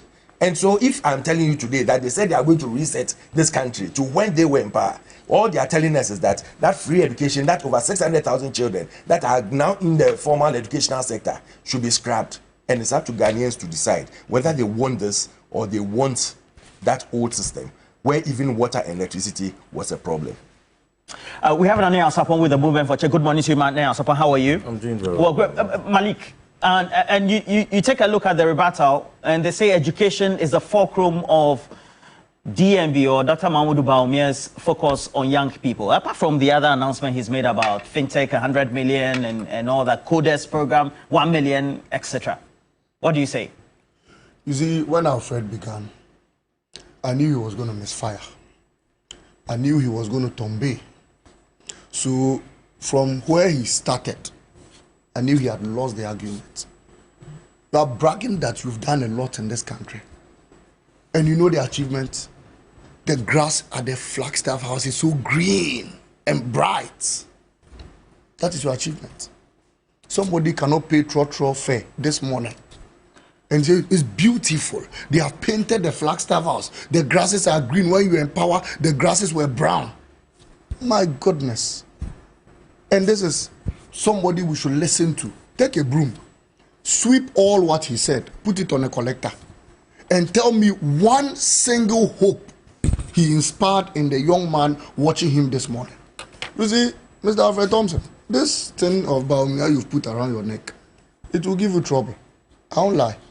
Because you are clearly misfiring like Bawumia misfired on the podium. Look, Kojo Sheldon asked him a simple question. What was the question? He said, sir, you claim you have put up systems and built institutions and all of that. Yet unemployment is on the rise. Did you listen to the answer he gave him? He said, you see, the problem is about land titling. We need to title our lands and register our lands in this country. My goodness. Is it, I think Alhaji Bawumia had a Walkman in his ears, or he was listening to another radio station. Walkman? Yes, I'm certain. Look, Amir Debra asked him a question, and let me quote him. Amir Debra said, anytime I use the airport staff asks me, usually request for some monies. And when you ask them why, they say they're underpaid. What solution do you have to solve the issue of they being well paid? You know the answer Alhaji Bawumia gave him. He said, you know, TVET is now free. And when you attend TVET, we'll train you in welding and train you in carpentry. Ah! Is this the character who wanted to debate President Mahama? Are these the answers he wanted to face the nation builder, President Mahama? Look, he would have been embarrassed. He should thank his stars that President Mahama didn't debate him. Ghanaians would have seen that he's as empty as everything. Look, if we didn't have any president or a flag bearer like John Mahama, trust me, any time Bawumia spoke, we would have lost about 100 lives in suicide cases. You know why? Because his message is as hopeless, his message is as visionless, his message is directionless, and people would have just watched him on TV, wake up in the morning and commit suicide. But the only thing holding the Ghanaian youth today is that there's a nation builder, President Mahama, who inspires hope in them every morning. Look, clearly, the NPP has nothing for Ghanaian youth. The NDC, we launched our manifesto, carved out a youth manifesto, and named it the Pledge. Launched it again for Ghanaian youth. That social contract was distributed to all Ghanaian youth so they know what President Mahama has for them. My brother, where is your youth manifesto? Show me your youth manifesto. You just get up and go and stand somewhere, mount a podium, and ask President Mahama when he was vice president, what did he also do? Is that why the Ghanaian youth were listening to you? Unemployed NAPCO trainees, they want to hear something from you. Speak hope to them. Mr. Bawumia, this fanfare or domedeka and ebema, it must come to a stop, please. Respectfully. Napo, you OCC, this is what they go about doing on campaign platforms. Don't they listen to President Mahama? Don't they listen to a 24-hour economy? Don't they listen to free tertiary education for level 100s? Don't they listen to agro-business development under President Mahama's Vision 2025? Don't they listen to President Mahama profess poultry production in this country? You know what they listen to? Yes. If you understood Akukon Ketekete, we wouldn't have been selling a crate of eggs for 75 cedi today. If you understood Akukon Ketekete, we wouldn't have been selling one chicken for almost 250 cedi today. President Mahama wants to boost local poultry, and all you people go about is Akukon Ketekete. And you see, Mr. Akufo-Addo, with the greatest of respect, your tenure has ended. You've been named the mother serpent of corruption. Retire with that corrupt act. And stop coming out to say somebody is this and somebody is that, attacking President Mahama. This is the last warning to him. Martin Abidu labeled you all corrupt snakes. It is you. You are the first man to collect bundle, brown envelope in camera, bribe like this. So if you want us to give you your history, we'll give it to you. But look, let us think about the young people. And Roland, anytime I sit on set and I'm speaking, I know a young man is watching me who is unemployed, yet he wants to make Mama proud. How is that going to be possible? The game changer is a 24 $100 million fintech. Dr. Mahmoud Bawumia said he's elected. He's going to abolish it. He even says the betting tax will be. He got almost $100 million under his regime. Do you know what he used it for? They dug a national cathedral, a hole. the world's most expensive phone, 58 million. If he had intentions for the youth of this country, they would have used that 58 million to give young people jobs in this country. He sat here and said, oh, Bawumia will become president and solve the issues. What is he doing now? That means that for 8 years, he's been a total waste of our time. He's wasted our time, wasted our salaries, wasted our taxes on nothing. And you go about shouting. And you see, look, I think that, Mr. Alfred Thompson, advise your people. Anytime they get the opportunity, let them appeal to the conscience of the Ghanaian people. Let them apologize. They need to beg. That fanfare of dancing, Mama Mistiano, look, it must come to an end. Mr. Roland Walker, let us unanimously on this platform advise them. We mean serious business. President Mahama has spoken to Ghanaian youth, and the youth are proud. He says he's going to train 1 million people in the CODES program. He says he's going to build capacity of young people, even in tertiary institutions, where when they complete, they can get readily available jobs. He says the nurses and teacher trainees who are seated at home and don't have jobs, he will complete all the abandoned projects so we can post them in the work. And everybody knows that President Mahama had already done sufficiently well. Why? When we live in office, unemployment in this country was around 800,000 people. You claim you've created 2.6 million jobs. If that was realistic, then we should have even had a deficit of unemployed people in this country. Oh, how? Because if 800,000 people are unemployed and you have come and you've created 2.6 million jobs, it means that we should have gone to the UK or even Togo to look for about 1.8 million people to come and even work for us, because everybody would have had a job. But after creating 2.6 million jobs, we have an unemployment ratio at 1.8 million people. How does that tally? And you think we are children, you think we don't wash our faces. Look, you say inflation. Inflation in this country under your regime, under Mr. Bawumia, had risen to 58% under your regime. A gallon of petrol, Mr. Alfred Thompson, how much do you buy it? Almost 100 Ghana cedis. How much does the dollar change for today? 17 cedis. Yet Bawumia came and told us in 2016, I would arrest the dollar, I would reduce the prices, the dollar is now in the queue. My brother, explain to us. Then we come and say digitalization. And anytime I hear him say that, look, Sheldon again asked him a question on digitalization. He says, we said you've done digitalization. Tell us the number of jobs it has created. Do you know the answer he gave Sheldon? He said, you see, when you register your land, you can now go and take a loan. So when you take the loan and then credit scoring, and you can pay a phone and be paying 1 CD on the mobile phone. So such character wanted to debate President Mahama. That man should not be taken serious. You wanted to debate President Mahama with these warped answers. Malik Basentali, I'll say it and I'll repeat it. I'm ready to debate him any day. And I'll defeat him to it. Because he doesn't understand the crisis we find ourselves in. Look, Roland, one of the regrets of the Ghanaian people is by having a vice president like Alhaji Bawumia, who simply does not understand our crisis. Look, our crisis today is not to take phone and pay 1 CD. Our crisis today is not the youth of the country's land titling and TVET is free. When you listen to Alfred Thompson, I just told you, take a broom and sweep whatever Alfred said, put it on a collector, and tell me whether you can get one useful thing for the youth of this country. He sat and said, free SHS. Free, is that what the youth want today? Want jobs. President Mahama is the game changer. We are bringing the 3-shift system. 1 job, 3 people, 3 shifts. People are going to get jobs to do in this country. That is what the young people watching us this morning are thinking about. Look, somebody today, it takes over 35 cedis to eat breakfast in this country. Those days, anytime I had lorry fare, 20 cedis, Roland, and to learn on this, anytime I had lorry fare, 20 cedis, it means I was dropping from Medina to airport. You know that. Today, you'll be in Trotro, and the mate will say, your charge is 20 cedis, 25 cedis. Ask your camera crew. Ask your people. How much of them is not owing mobile money quick loan in this country? Today, you want to send money to them, they tell you, look, let me give you a different number so that you send it. Today, they pick Trotro, you pay them. And now I've said that, look, one of the difficulties in this country are people who do Papa jobs. You know Papa job? Papa job is somebody who works, they pay the person's salary, but if the person were not even working to be better, because within 2 weeks the salary is consumed. That's your description on breakfast, afternoon, lunch, and you get a fine opportunity, Alfred, to talk to Ghanaian youth, and you come and say, oh, see, look, we must ban Bawumia and Napo from campaigning in this country. They are wasting our time. You cannot decide. The voters will decide on December 7th. Bawumia keeps lying, Napo arrogantly insulting God and insulting everybody, and you think this is what the youth of this country for? A critical look at the policies so far that have been outlined, including what's in the GTP.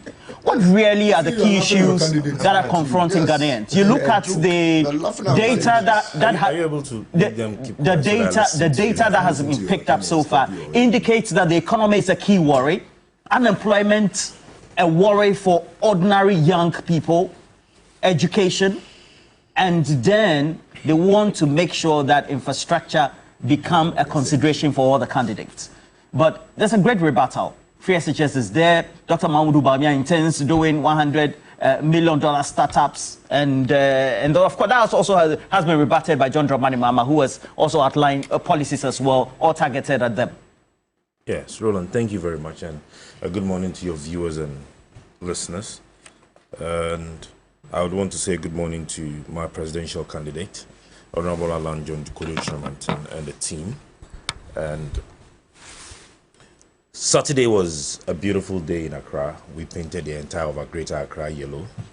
We managed to sweep the numbers that surprised. What happened on Saturday? We had a beautiful walk. I invited you. You couldn't show up, but your cameras were there. The entire of Greater Accra was yellow. And we want to use this opportunity to say a big thank you to Greater Accra for the acceptance and for coming to listen to Alan Chiramantin and to listen and to have an understanding of his vision for Ghana. Roland, Ghana has a problem. And the problem Ghana has is not we the Ghanaians. It's not about the fact that we do not have people to help solve the challenges we have. But the problem Ghana is had is with the NDC and the NPP. And we have this problem because we have allowed them to lead this country for the past 32 years.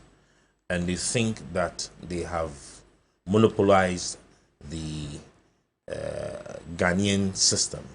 And that is theirs. Whether we like it or not, after every 8 years, we would see one of them in power. And so when Ghanaians have actually decided to change a government because we think that the government is not performing and we have brought in another government, that government also thinks that in as much as they are not performing, they are better off than the previous government that we voted out. And so they would want to do a comparison of negativity. They would want to do a comparison of non-performance. Roland, when I received the topic, it critically had to do with the policy direction on youth and employment. What any of these sides contesting for the 2024 presidential elections have in mind as to the direction we want to go, creating jobs for the unemployed Ghanaian youth. Realistically, what programs do we have in place?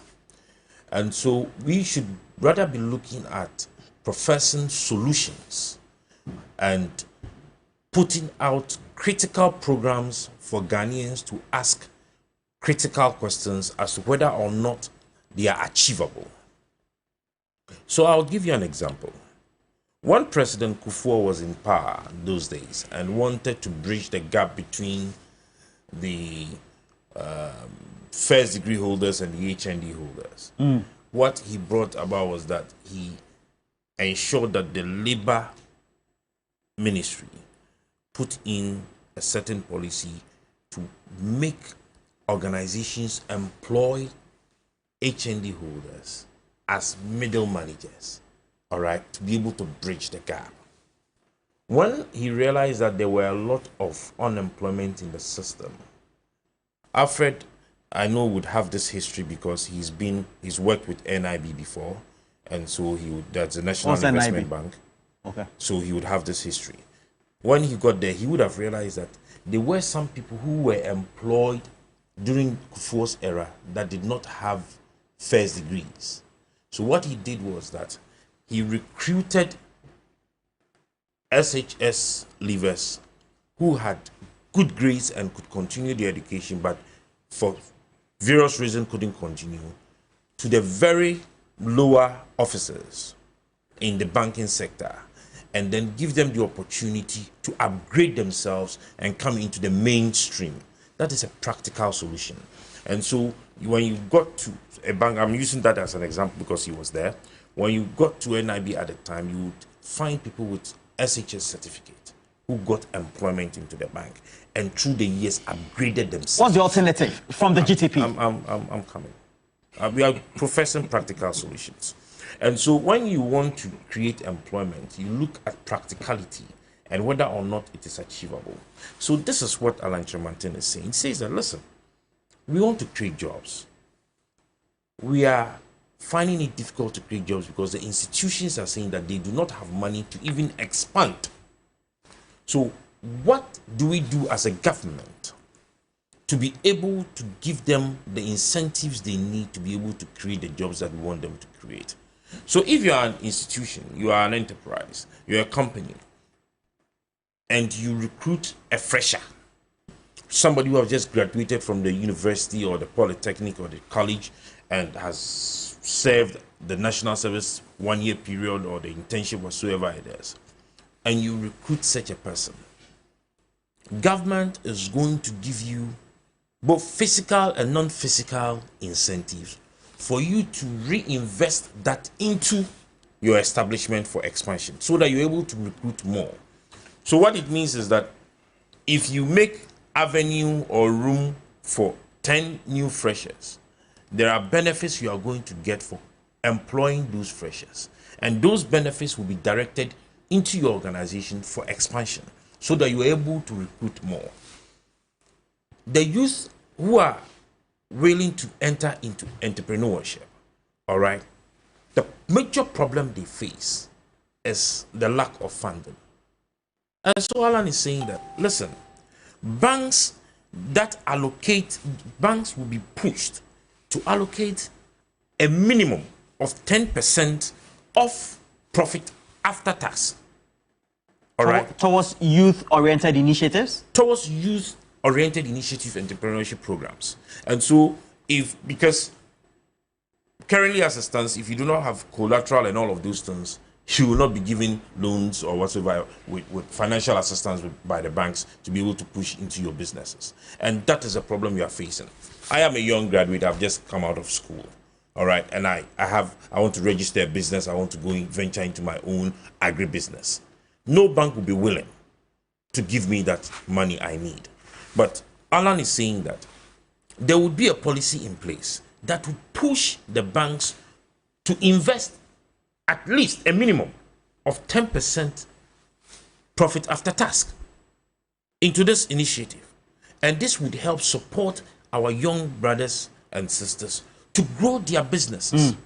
These are practical solutions to the current unemployment situations we are facing because it's done in other jurisdictions.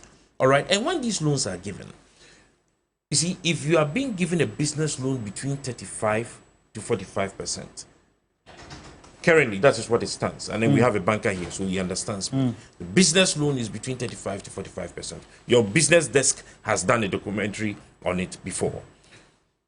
If we give these loans... The current rate at the bank. Oh, yeah, just ask your... Over 35%. Yes. That's what I'm saying. It's 35 to 45% business rate.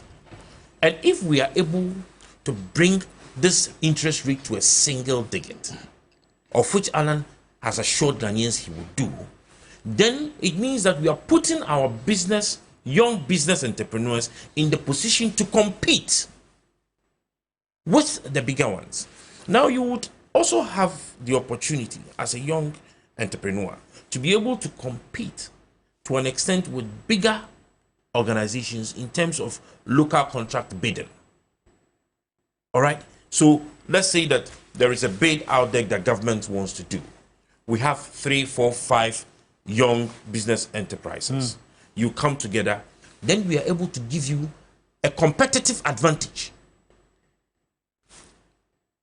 On the other hand, we would also attach you to these bigger enterprises to help you grow.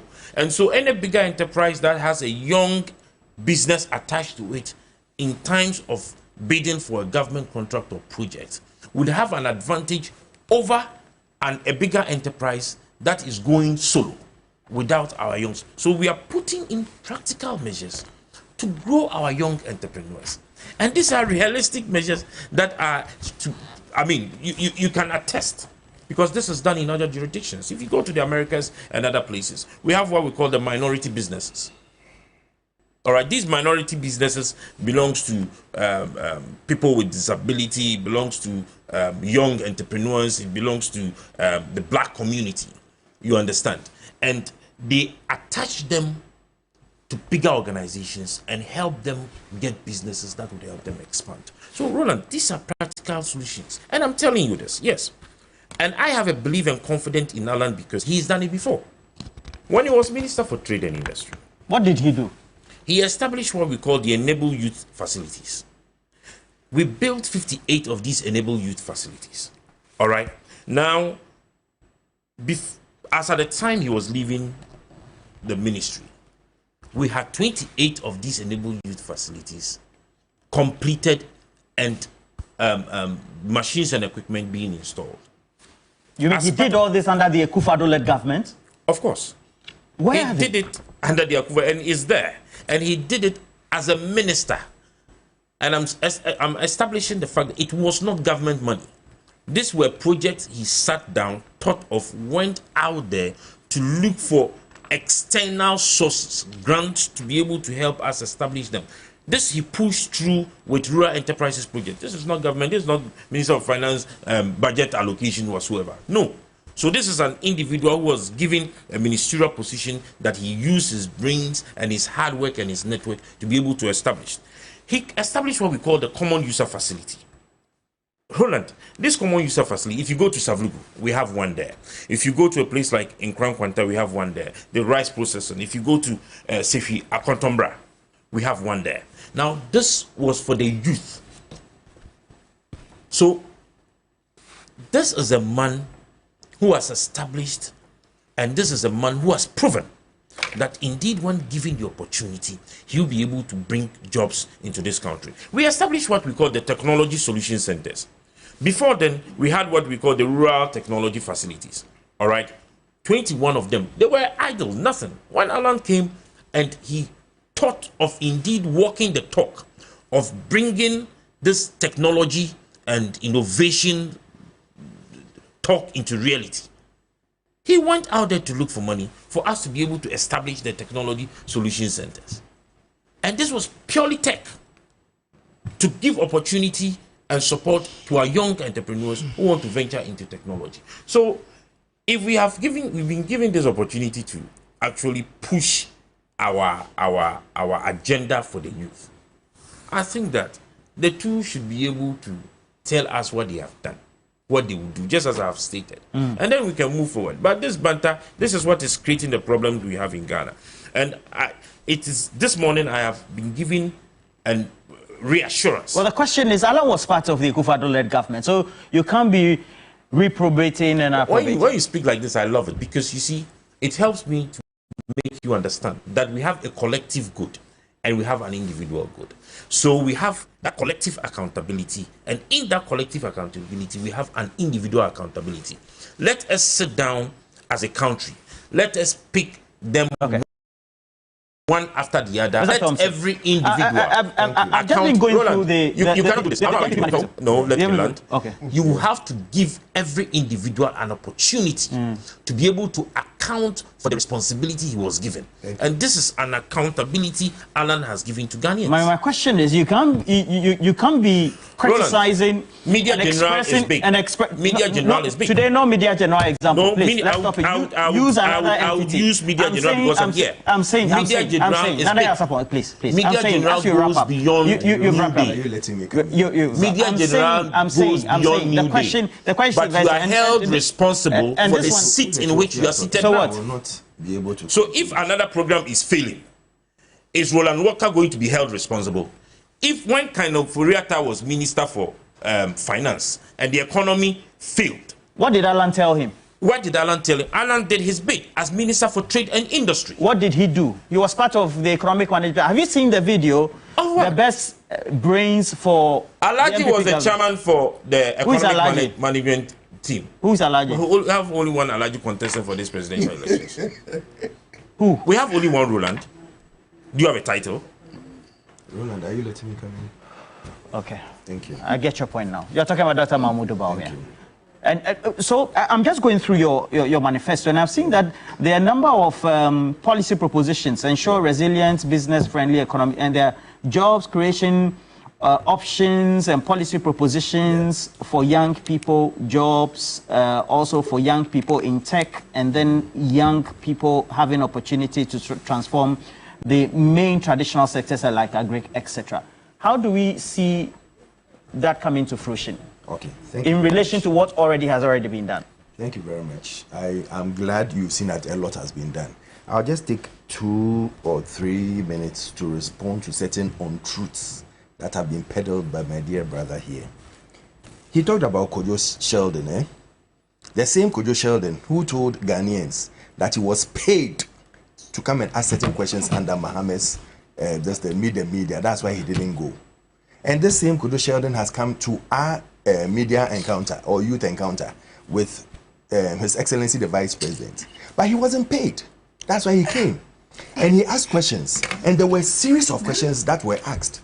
So if you come and sit here and you lie through your teeth and tell us that, oh, the questions that were asked... never said that he was paid to come to the youth event. He said that he was called. Mm-hmm. And that he was giving questions to come and ask. So is that paid? He was giving questions to come and ask. I'm only saying that he didn't say that he was paid. Okay, so let's take the paid out. What about the questions? A lie. What about the questions? That he said he was giving questions. Did he say it or not? That they gave him questions to come and ask. And he said he wasn't going to do it. He wasn't going to do it. I do know that it's on public record that George Pariado came to deny. Oh, did he? Yes, he did. That they didn't give him questions. It's a matter of public record. So this is the same question. This is the same person they said that he asked questions. And you see, if you don't know how to deal with series of questions, when they give you series of questions, you don't decide that, oh, because he talked about this topic, you are going to propagate that topic to another distant question that was asked. That is not how it works. When you are giving series of questions, they'll give you about 5 to 10 questions. So you take them one after another, you write them down, and take them one after another and respond to them. So what he was saying that, oh, and he was asked about the youth employment and was talking about land. I seriously, let's get serious. Let's get serious. He is not a presidential candidate who, when you point fingers at him, that maybe the economy has even got... Because if insults come, I don't know how I can contain it. Please, let's be very deferential in our language. So that we don't set a tone. So that we don't set a tone that becomes the position of pointer for backlash. You watched him call Bawumia a liar. Please. I have never called his candidate. You called John Mahama an incompetent person. But he's incompetent. Okay, great. So please go on. He's incompetent. So please go on. And I'm proving it to you that he's incompetent. And I'm saying that let's use language. Mr. Alfred Thompson, let's use... I'm not insulting him. No, please. Let's use language. When he was calling people stupid, nobody said anything. Please let's use language on this platform. What do you call it? John Mahama has not spoken. John Mahama has not spoken on this platform. When the former... Mr. Alfred Thompson. The former... Mr. Alfred Thompson, please. Let's lay a good foundation for this. Roland, you can't be doing this. No, please. I'm not doing anything. What you want to hear and what you don't want to hear. This is a media when I talked about the grass, that you didn't get water, and you were saying things that I didn't say. You kept quiet and you watched. I was expecting to ask you questions. If John Mahama is on a campaign platform, that is not a representation of the editorial policy of media general, and let's be very specific about that. So I say let's lay a ground rule. And I'm saying I am not going to insult anyone. So far we have adhered to the rules. I'm saying that let's be decorous in our language in such a way that our audiences will listen to us. Mr. Alfred Thompson, continue. Thank you very much. I am saying that when you have a former president, you say anything about him and he tells you, as he told Martin Amedu, that he was stupid to call him GO1. And then on Bawumia's own, he calls him a stupidity to say you are not going to talk about the economy. It tells you the type of leadership we are looking at. He didn't call Dr. Mahmoud Bawumia stupid. You don't need to mention that Dr. So he made a scenario about the you Clinton administration campaign. Roland, can you stop this? And then did that. Please stop this. When he was speaking and he was saying a lot of untruths, you kept quiet and watched him. Please, even when things are said here, you can say many things outside this platform, but I'm saying even when I talked about the grass, he said that is the idea of the NPP. We have a presidential correspondent as well as others who cover the various presidential candidates. I'm being very fair. No, you are not. So, Mr. Alfred Thompson, You don't debate me on what I'm saying. I am not debating Let the audience decide on what they want to hear. You. So let the audience decide. I am saying what you are doing now, just taking our time off. As far as I'm concerned, the former president did not install Dr. Mahmoud Bawumia or call him when you tell someone stupid. It's stupidity that you are not going to talk about the economy. You think it's not a campaign. Are we in a Clinton campaign here? Are we in a Clinton campaign please here? Continue. Or we are in a Ghanaian campaign? Continue. Are we going to vote for Bill Clinton? Continue. Now, let's be serious, please. Continue. Now, we are talking about jobs. If you get the government of Nana Akufo-Addo in the health sector, apart from the schools that we built all across this country, in the health sector, hospitals and clinics and healthcare infrastructure started and completed by Nana Addo, including IPEP clinics, are 111 up to 47. It tells you that when doctors finish, when nurses finish, they'll get jobs to do. He talked about nurses placement. Nurses placement from 2012 to 2016. What did they do? What was their record? When we took over, we had to take more than 3 or 4 years of placement and make sure that we have placed them in good positions or good institutions for them to work. We didn't complain because it was part of the package. When they told us that we'll see how we even get fuel to run our systems, we went all out and made sure that we got them. Then you come to projects that were started by Kufuor, but was never touched for the last 8 years or the 8 years within NDC. There are 9 of them, right from Ghana East Municipal Hospital to the Salaga District Hospital. We have completed all of them, and they are running. Then you go to hospitals, clinics, and healthcare infrastructure started by the Akufo-Addo-led government, but yet to be completed. There are 12 of them, including IPPs. There are 17 of them. As for the Agenda 111, there are 111 hospitals that are being built. I can show you the book, don't worry. I see you are spying. You can mention as many as you want. I can show you. When you finish, you can look at them. Then we talk about health hospitals and healthcare projects started by NDC and completed by NPP. There are 17 of them. 17. We didn't leave them abandoned like they left the Kufuor projects abandoned. And all these hospital projects, all these healthcare infrastructure, you get people working there. There are the number of people who go there and work there. There are jobs being created. We don't throw jobs away. It's not jobs that you say that, oh, we cannot find them. You find them doing, the health people talking about it. I remember we had a meeting with some of the doctors and they were saying that we showed them all the projects and said, wow, we've done all this and we don't even sell our message. But we are focused on making sure that we deliver rather than going there and printing books that will create images that were not even possible in those times. That is not what we are looking at. We are looking at making sure that when you go to maybe somewhere like Awoma, you will see the project over there. You will see the project. And I'll give you the soft copy. You can go through everything. Let your cameraman go from district to district, from region to region, and check on all these projects. They are there, feely. Nobody is hiding them. We are not doing images and put it in our book and come and tell you that, oh, these projects are things that we are doing. So when we are talking about building and about empowering people, when we are talking about policies that even under the vice president, and I'm glad my brother here said that, oh, apart from the government collective responsibility, we have individual responsibilities. And that is why we keep on asking. You said Dr. Bawumia cannot debate Mahama. Agreed. Because when he has been able to, under the vice presidential slot, he's done 33 projects, initiated 33 individual ideas and policies that is helping to build and develop Ghana. And under yours, what we could remember was that the president called on a white paper on you so that we investigate the Airbus scandal and other scandals that you've committed. It tells you that this guy has nothing to offer. We won't run away from our responsibilities. We won't shake anything off. What we'll tell you, yes, we stand there and we always say that even in our government there were challenges. We are still facing challenges and we will overcome them one after another. But what we will do is that our mandate to the Ghanaians, we will honor it and we'll make sure each and every citizen will get what is due them.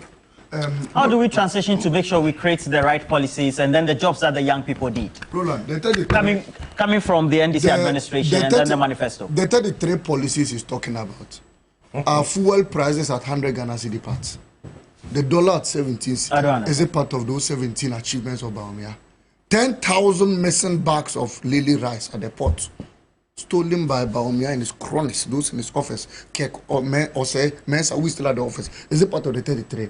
Appearance fee by Charles Edubuain says 250,000. Can I make my point? $250,000 is taken before you meet Bawumia to discuss Galamsey. Is it part of the projects? Today, Mecca going to Hajj, 75,000 Ghana cedis. Is it part of Bawumia's 33 achievements? No, I want to know. You should tell me the achievements you are talking about. You've collapsed the economy. You have failed the country. Youth unemployment is on the rise. And you think that 33 achievements, 33, other part of the 33 achievements, 1.8 million Ghanaian youths are unemployed. Is it part of the 33 achievements of Alhaji Bawumia? So please, let's put those things on a hold. And you say you have done what? Open the book. I was waiting for you to give it to me. Thankfully, you stated in the book, project commenced by NDC and completed under the regime of NDC. You are not ashamed. NDC. Now show me projects, a hospital. One. I want one hospital that was started by you and completed by you. One. I don't want to. Please bring it. Open it. Open it. I'm here. I'm here. My integrity. I said my integrity on the line. Open it. I mentioned. So open the page. Why are you running away from your book? Open it and show me one. Malik, last week. Hospital. Open it. Open the page. Open the page for me. Open the page. You are running away from the book. The green book was brought, and in the green book, it says there were artistic impressions. KJTR Market was in the green book. Is it life or not life? Ridge Hospital was in the green book. Is it life or not life? The Bank of Ghana Hospital was in the green book. An achievement of John Mahama. Is it life or not life? Kotokraba Market was in the green book. Is it life or not life? So there were live projects. Show me one project in the green book that was an artistic impression. You are going around, and what saddens my heart is that Bawumia says, I've created an app for trotro drivers. I've created an app for watching sellers. If he is now Google Play Store, he should create an app for stabilizing the dollar. He should create an app for reducing unemployment. He should create an app so that TV3 workers can get good salaries and the economy can be stabilized. Those are the apps we want. You can't turn yourself into Google Play Store and creating bogus apps for who bought a trotro and pays through an app. So please, that one must also be on the hold. Look, what we are saying is that Ghanaians should listen to a nation builder who says he has a solution to create jobs in this country. Businesses are willing to expand. Businesses are willing to recruit people. John Mahama says, I'll meet you halfway. I'll reduce your taxes. I'll reduce your electricity tariffs. And I'll provide you with security. So you can recruit young people into the economy. You came into office, betting tax. Today, you win bet and they take 10% from it. Alhaji Bawumia, who said he doesn't eat pork. Today, when they cook the pig soup, he wants to drink the soup. You don't like bet. Yet when the man wins, you take 10%. He said take it off. When he loses, he will take it off, shamelessly saying that. Please, Roland, you passed a tax and you tell us, vote for me. When I come, I'll take it off. Guerrilla politics. We've gone beyond Guerrilla that. politics. Guerrilla politics. We've gone beyond that. Look, you brought emission tax. Taxes on things. Bola tax. COVID-19 tax. Taxed everything. Very lazy approach of raising revenue in this country as head of economic management team. And you come and tell us, vote for me. When I come, I'll remove it. And I think Ghanaians will believe you on that. John Mahama, when he was going to digitalize the systems in this country, after the road and street namings and the addresses that were built, he built the Accra Digital Center, true or false? That was supposed to equip youth and train a lot of youth in ICT under the NDC administration. Tell me what you did to it. After you came into office, tell me the coders that have been trained. If John Mahama had won 2016, by now we would have had more than 1 million coders in this country. Because he started the Accra Digital Center. And that was the main intention, to equip people in ICT and build them into reputable institutions. Today you come and sit down and you say, you have done digitalization every day. So bogus apps on you turn yourself, like I said, into Google Play Store. Good. This is it. Hospitals, clinics, healthcare infrastructure that started and completed under... I'm coming. Let me just do this. That under what? Under what? Under whose administration? Under Akufo-Addo administration. Started and completed. UGMC. Who started UGMC? Yes, UGMC. Hold on. Phase 2. I beg your pardon. There's a difference between phase 1 and relax. You see when I He says there's a difference between phase 1. What are they written there? Phase 2. No. Please, let's get it. Your elders come here. Hold on. Please. University of Ghana Medical Center. Whether phase 10 or phase 100, who started it? But hold on, who started it? It was under the NDC administration. What was the point with this? What is it doing here? started under that's phase two. It can be phase 100. Started under what? Thank you very much. UGMC. So you come, somebody has started this project. Started and completed. Hold on, somebody has started this project. I told you they have not completed a single. That's why it was scared to give you. University of Ghana. Hold on, Bolgatanga Regional Hospital. This was done by President Mahama. You can call anybody. Seshi, but they say phase 3. This is phase 3. Look at that. So that means that all the hospitals they put here, they say phase 4, phase 2. You see the hospitals here, they were all commenced by John Dramani Mahama. There's no single hospital they began and completed. I sat here. Bank of Ghana Hospital was started by John Mahama and completed by John Mahama. You guys steal projects and put in these people and come and tell it. Look, I knew that. But it's not wrong to continue. Thank you very much. Nobody has said that. Thank you very much. Because even John Mahama, perfect. And that you continue the agenda. Absolutely. And that is why I'm saying that if you come and you continue the project, say I continued it. And I said, mention one hospital that was started and completed under your tenure. You're going to tell University of Ghana Medical Center. Who commenced it? Look, he's jumping Ghana again. Look. Please, my brother. So he's mentioned, a number of them are on. All these hospitals are NDC. I said even University of Ghana Medical Center is part of the achievement. Phase 2. You shamelessly come. You have borrowed over 750 billion. Can you allow me, please? This attitude will not help you. Respectfully. It's okay. Please. Let's not have our tempers go high. No. When you were speaking, I was quiet. When you were speaking, I was very quiet. I have emphasized and then also said this is a this attitude of at least today you give me one. Yes, I caution that this thing you've hanged on your neck will give you trouble. You sat here and said Kojo Sheldon was paid to come to the NDCs and manifesto. I corrected it. You lied. I've corrected it. And you are telling me you corrected it. These are the lies we don't accept on this platform. You're going to take a Bawumia dog chain and wear on your neck and then you lie. So please, the youth of this country need free tertiary education. Oh, can you, Roland? What kind of attitude is this? Conclude for me. You said the youth of this country, they need... Mr. Alfred Thompson. No, it's okay. Malik, it's okay. Please. You said the youth of this country, Malik. This is same thing you did. You are contesting regional championship. Oh, please, no, let's not go there. Let's not go there, please. This is what they do. And this is what they do. You said the youth of this country. The youth of this country need free tertiary education for level 100s. And that is what they are looking out for.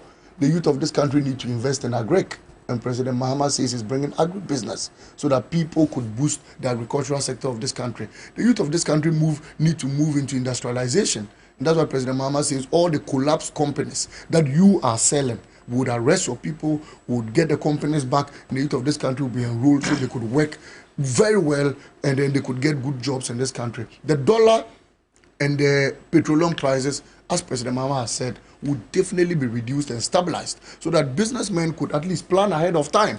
It's sad that even Kennedy Japan lambasted their government and told them that one time he was owing someone $10,000. Before the man could come, at that time, he only needed 8,000. Sorry, at that time, the dollar was changing at 7 cedis. So he only needed 70,000, right, to change and get $10,000.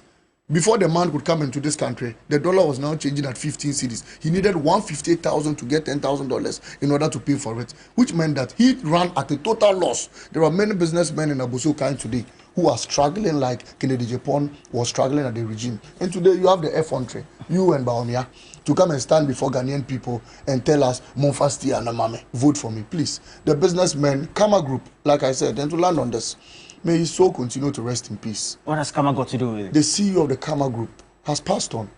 He said his pensions, money he had saved to survive during his pension days, had been restructured. Why was it restructured?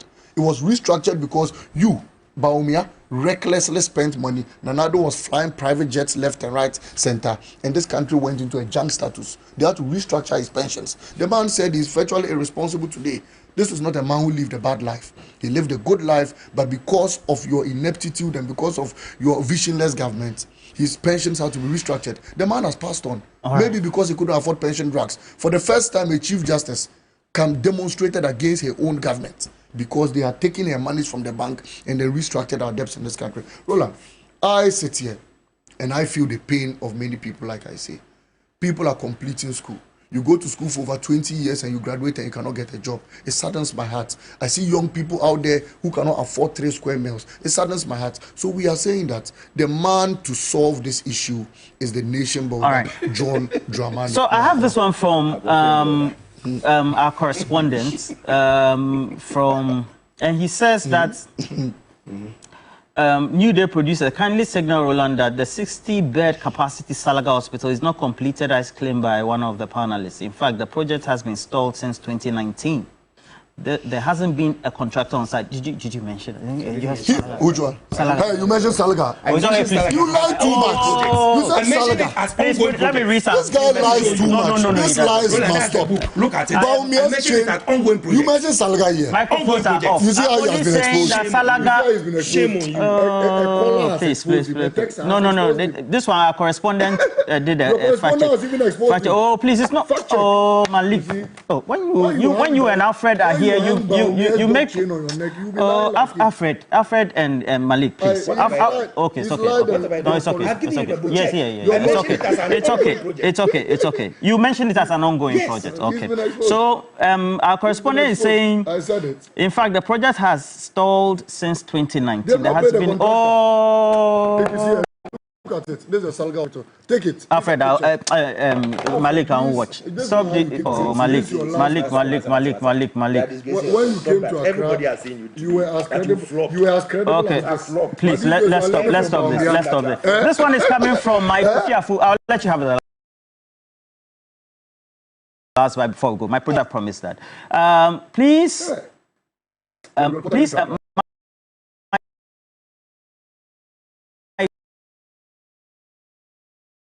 Kofi Aflu says, please ask Mr. to tell us one thing. The project, their location specifically. Salaga, I'm already getting the signal. It's not ongoing. And so she corrects himself. Ask him about the 52.5 billion Ghana CD tax revenue stolen from GCB Bank PLC in 2020. And then also, let me just read a couple of them. I have this one from Master Planner Junior, my viewers, I like Master Planner Junior. So he says, Nana Bawumia, they started and completed more hospitals than Mahama. Some are a Contemporary Hospital, Bogoso, Elobo, Mpoho, Nswaim, Wasa, Dunkwao, in the Volta region, Somanya, Tolong, Sola, Master Planner Junior. And then I have more, all of them are there. Salaga District, 68% complete. Thank you very much. Thank you very much. They said the contractor since 2019 hasn't been there. The things I've said are the things. Please, so let me read comments. Let me. So this is that the project? We even did a full story on the abandoned Salaga. No, it's okay. Why? Oh, the two of you, please. Why is this OG3? Please. When you are exposed, you are please. How have I been exposed? It's okay. So even the MP was complaining about it. All right. That's right. So that has been. Did I say it was fully completed? That's right. No, you said it was ongoing. Yes. Okay. No, that has been established. It's okay. Thank you very much. It's okay. General Hospital. What happened to it? Hospital.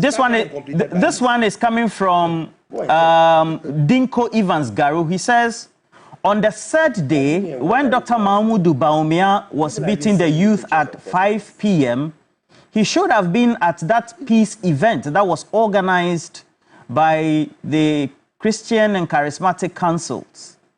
But he sent his vice presidential candidates. While the presidential candidate of the NDC and the others were there, who is more committed to the peace? Remember, 8 people died in the last election.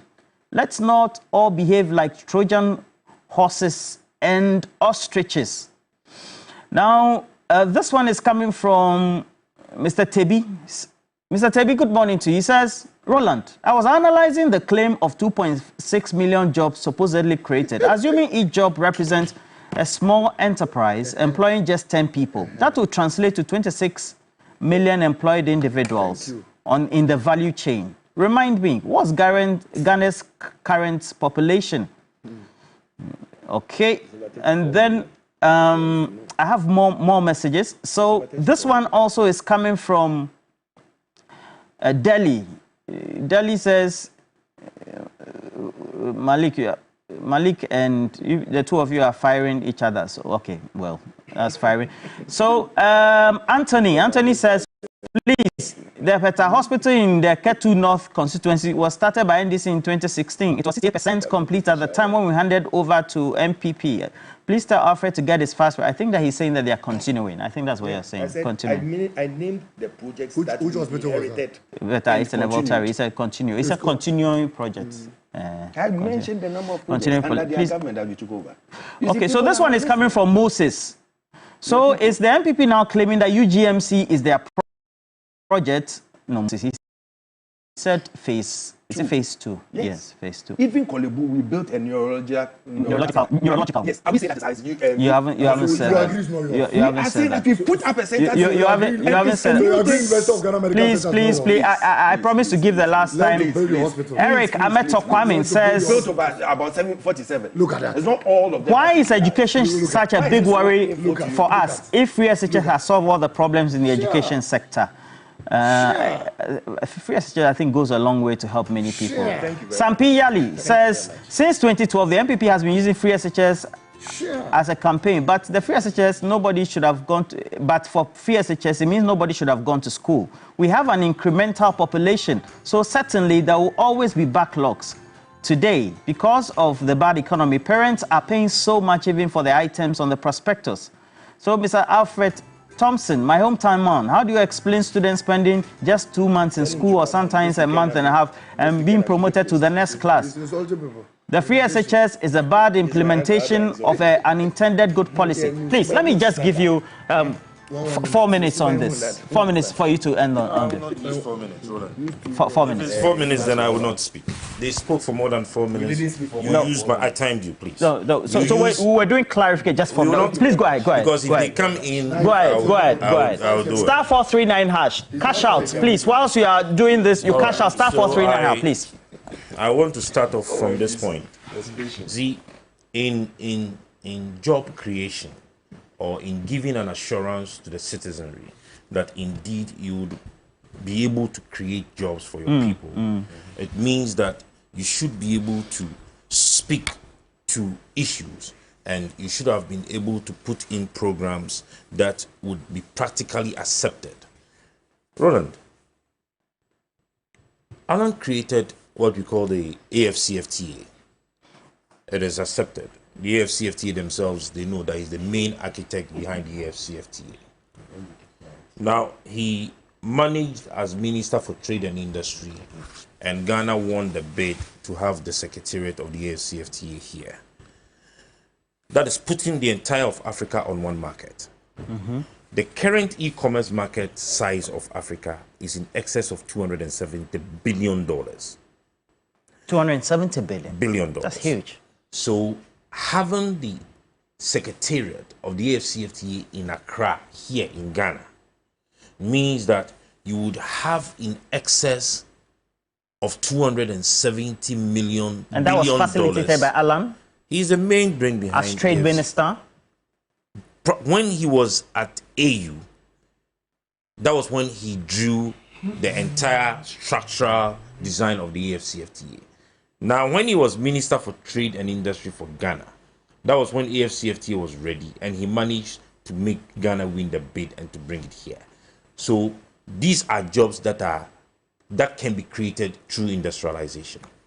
Now, nobody on this table is debating the fact that for us to be able to ensure that jobs are in this country for the youth to do, the best way to go is industrialization. Whether it's agro-business, it will still end up in industrialization. And if we are talking about somebody who is a brain, undoubtedly, in terms of industrialization, then in Ghana we are talking about just one person, Alan John Kudjo-Tremartin. Roland, we have a government that banks needed 9 billion Ghana cedis to survive. The government used in excess of 20 billion Ghana cedis to collapse these banks and to create unemployment. So you could have restructured the banking system without collapsing these banks. I don't understand. Wasn't Alan part of the economic management team? You keep saying this, and when the decisions were being taken that we have a collective responsibility and we have individual responsibility. Alan was not finance minister. You mean Alan wants to extricate himself from... We are not extricating ourselves from anything. The point is this, just as you are doing, that you do not want me to use Media General as an example. When another program is collapsing and New Day is working, do I hold you responsible for that program that is collapsing? No. So why would you want to hold Alan responsible? We have the head of EMT, we have the finance minister. The bank, is the banking sector under trade and industry? No, it is not. So why then do you want to hold Alan responsible for the collapse of banks? I'm not holding. And I'm saying that we needed 9 billion to restructure, to keep jobs going.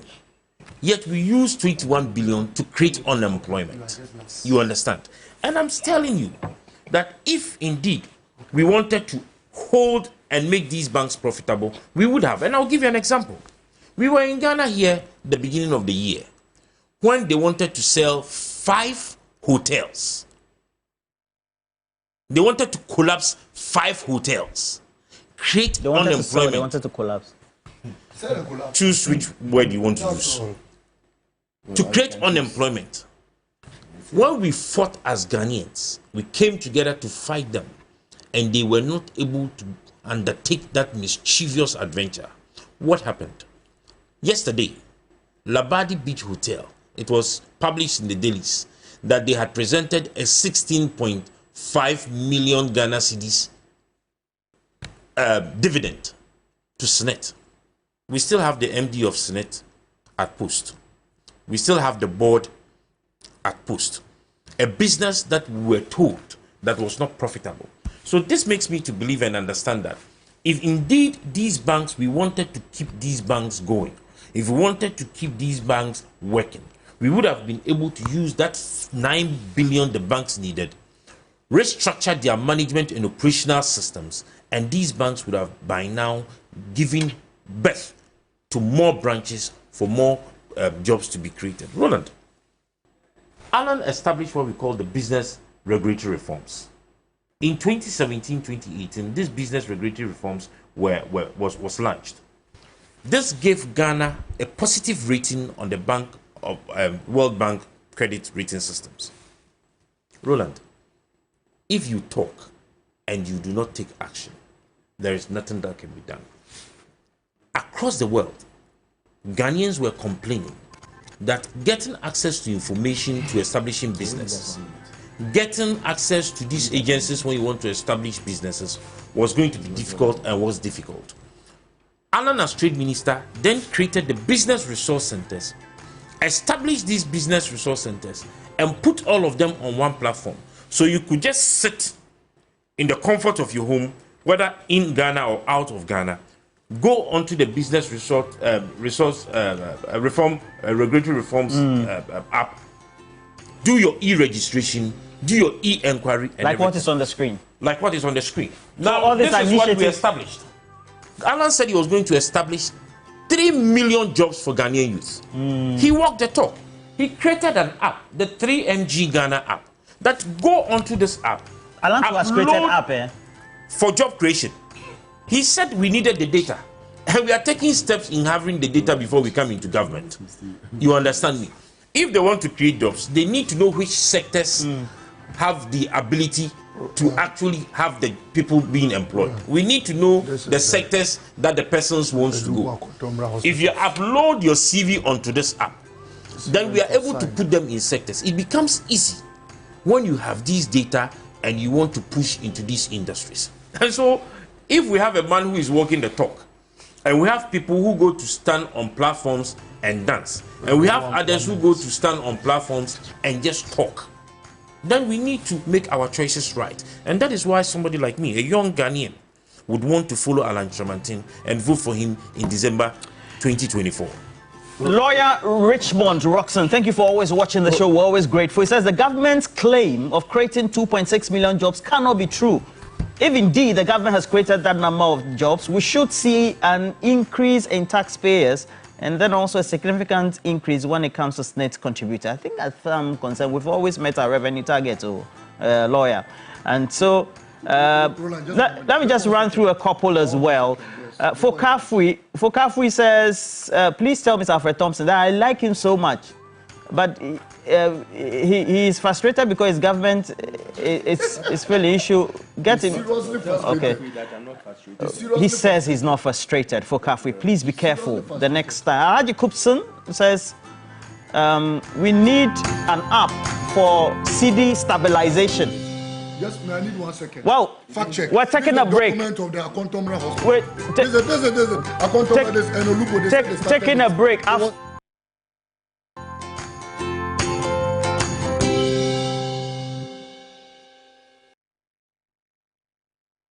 The 5 kg of rice has moved from 25 cedis to 165. Oh. Hey! Boss, cement moved from 24 cedis to 105 cedis now. Hey! The kenke is 5 cedis. The fish, I have 10, 15, and 20 cedis. Which one do you want? Hey! Stop the A. Hey! Vote for change. Vote for John Mahama and the NDC.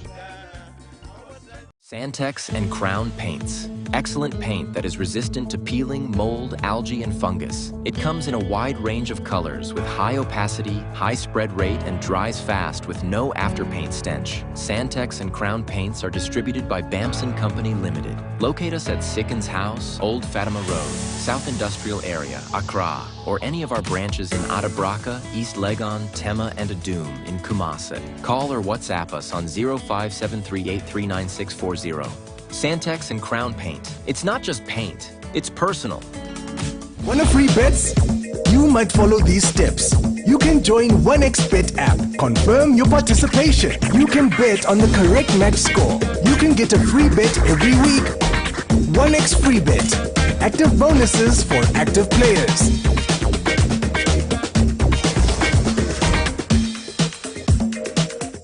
This advertisement has been vetted and approved by the Gaming Commission of Ghana. Bet responsibly, not for persons below 18 years. Gambling can be addictive. Did you know that MSMEs drive 70% of Ghana's GDP and employ 85% of the workforce? But despite their impact, many still face challenges like access to credit and skills. Join GIZ for the Greater Accra Regional Network on Entrepreneurial Development and Employment Promotion Conference. This 2-day event themed Sustainable Solutions for Enterprise Development and Employment Promotion features workshops, expert talks, and success stories. Are you an MSME? Register today to showcase your business for free. Date 12th and 13th November 2024. Venue Kofi Ohene Kunedu Hall, UPSA, Accra. Time 9:30 a.m. daily. Mark your calendar. This is your opportunity to connect, learn, and grow. For more information, call Bernice on 0244 311 409. Let's strengthen Ghana's MSMEs. Together, we build a stronger future.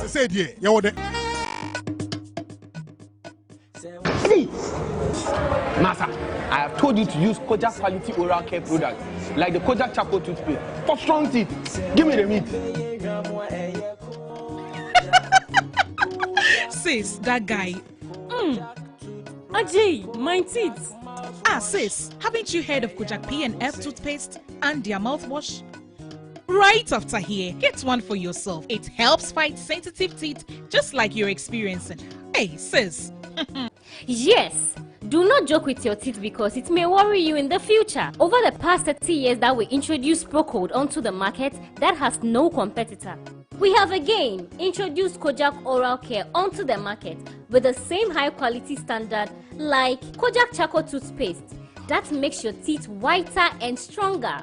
Kojak Regular Fluoride Toothpaste that makes your teeth stronger, fights against toothache, and lathers well, leaving your mouth with an improved fresh taste and breath.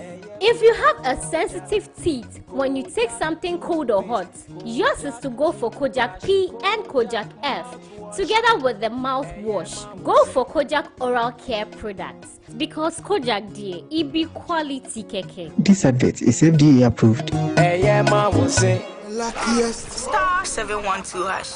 Luckiest everywhere. 8K. Hey, you can get 8K. Get that packing from your Wallah. Hey, wait. You can put it on his tab. This is my man. Good luck. Hey, yo, Bill Radio. We are star 712 hash. It's much more phone. I'm on dialing the magic numbers. Star 712 hash. Now welcome to the luckiest. And now with me at home ticket. You can buy for yourself or your loved one. Mommy, tell mommy who's here. You're buying for me, right? Or who else? Aww. Let me choose buy tickets for adults. Love you, boo-boo. Maybe straight to option 4. Now, you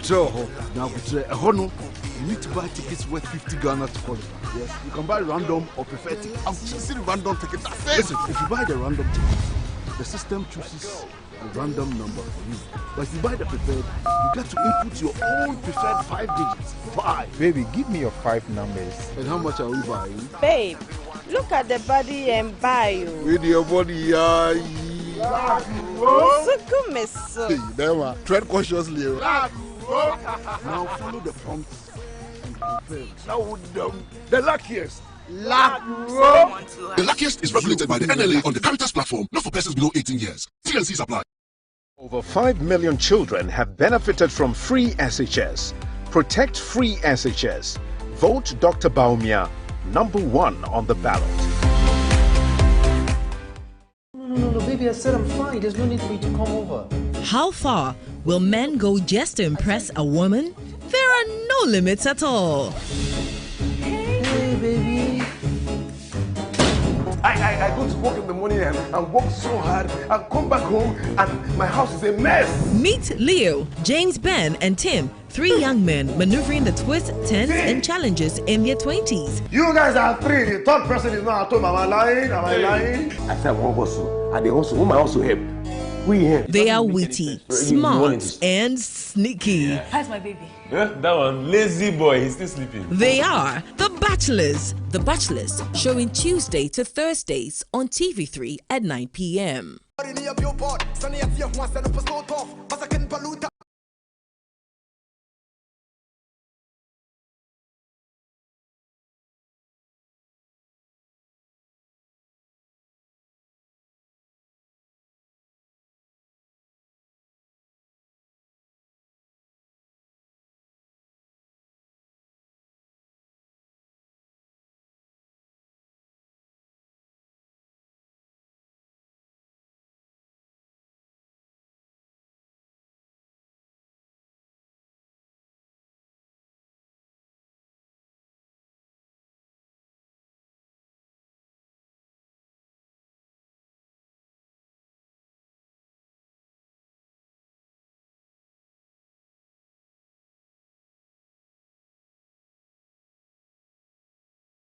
Meet me in town and ask me why you are not winning. The answer is simple. You're not playing enough. You need to play more times, more than once, more than 10 times. In fact, Roland says we play 25 times. So you dial *439#, *439#, and win. I met a lady in traffic yesterday around the Fiesta Royal Hotel, Anita. She said, now when I play, you don't choose my number. Please, we don't choose the numbers. It's the system. It's the system. There's a system that shuffles the numbers and picks one. So, you know, the more times you play, the greater the chances that you could win, because your number would be repeated so many times. You see, I will get your number and then you can win. So don't play once, okay? Play many, many, many, many times. That's *439#. But you have to be an MTN subscriber or a Telecel subscriber. MTN or Telecel. Hey, dial *439# and win. Cash out this morning on Friday.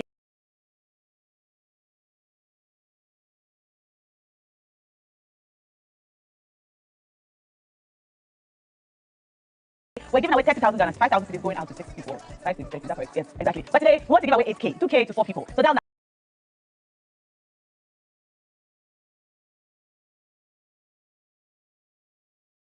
now, *439# and win. We're going to be able to give you 8K if you play many times. So play many times and win. For now, it's time for sport.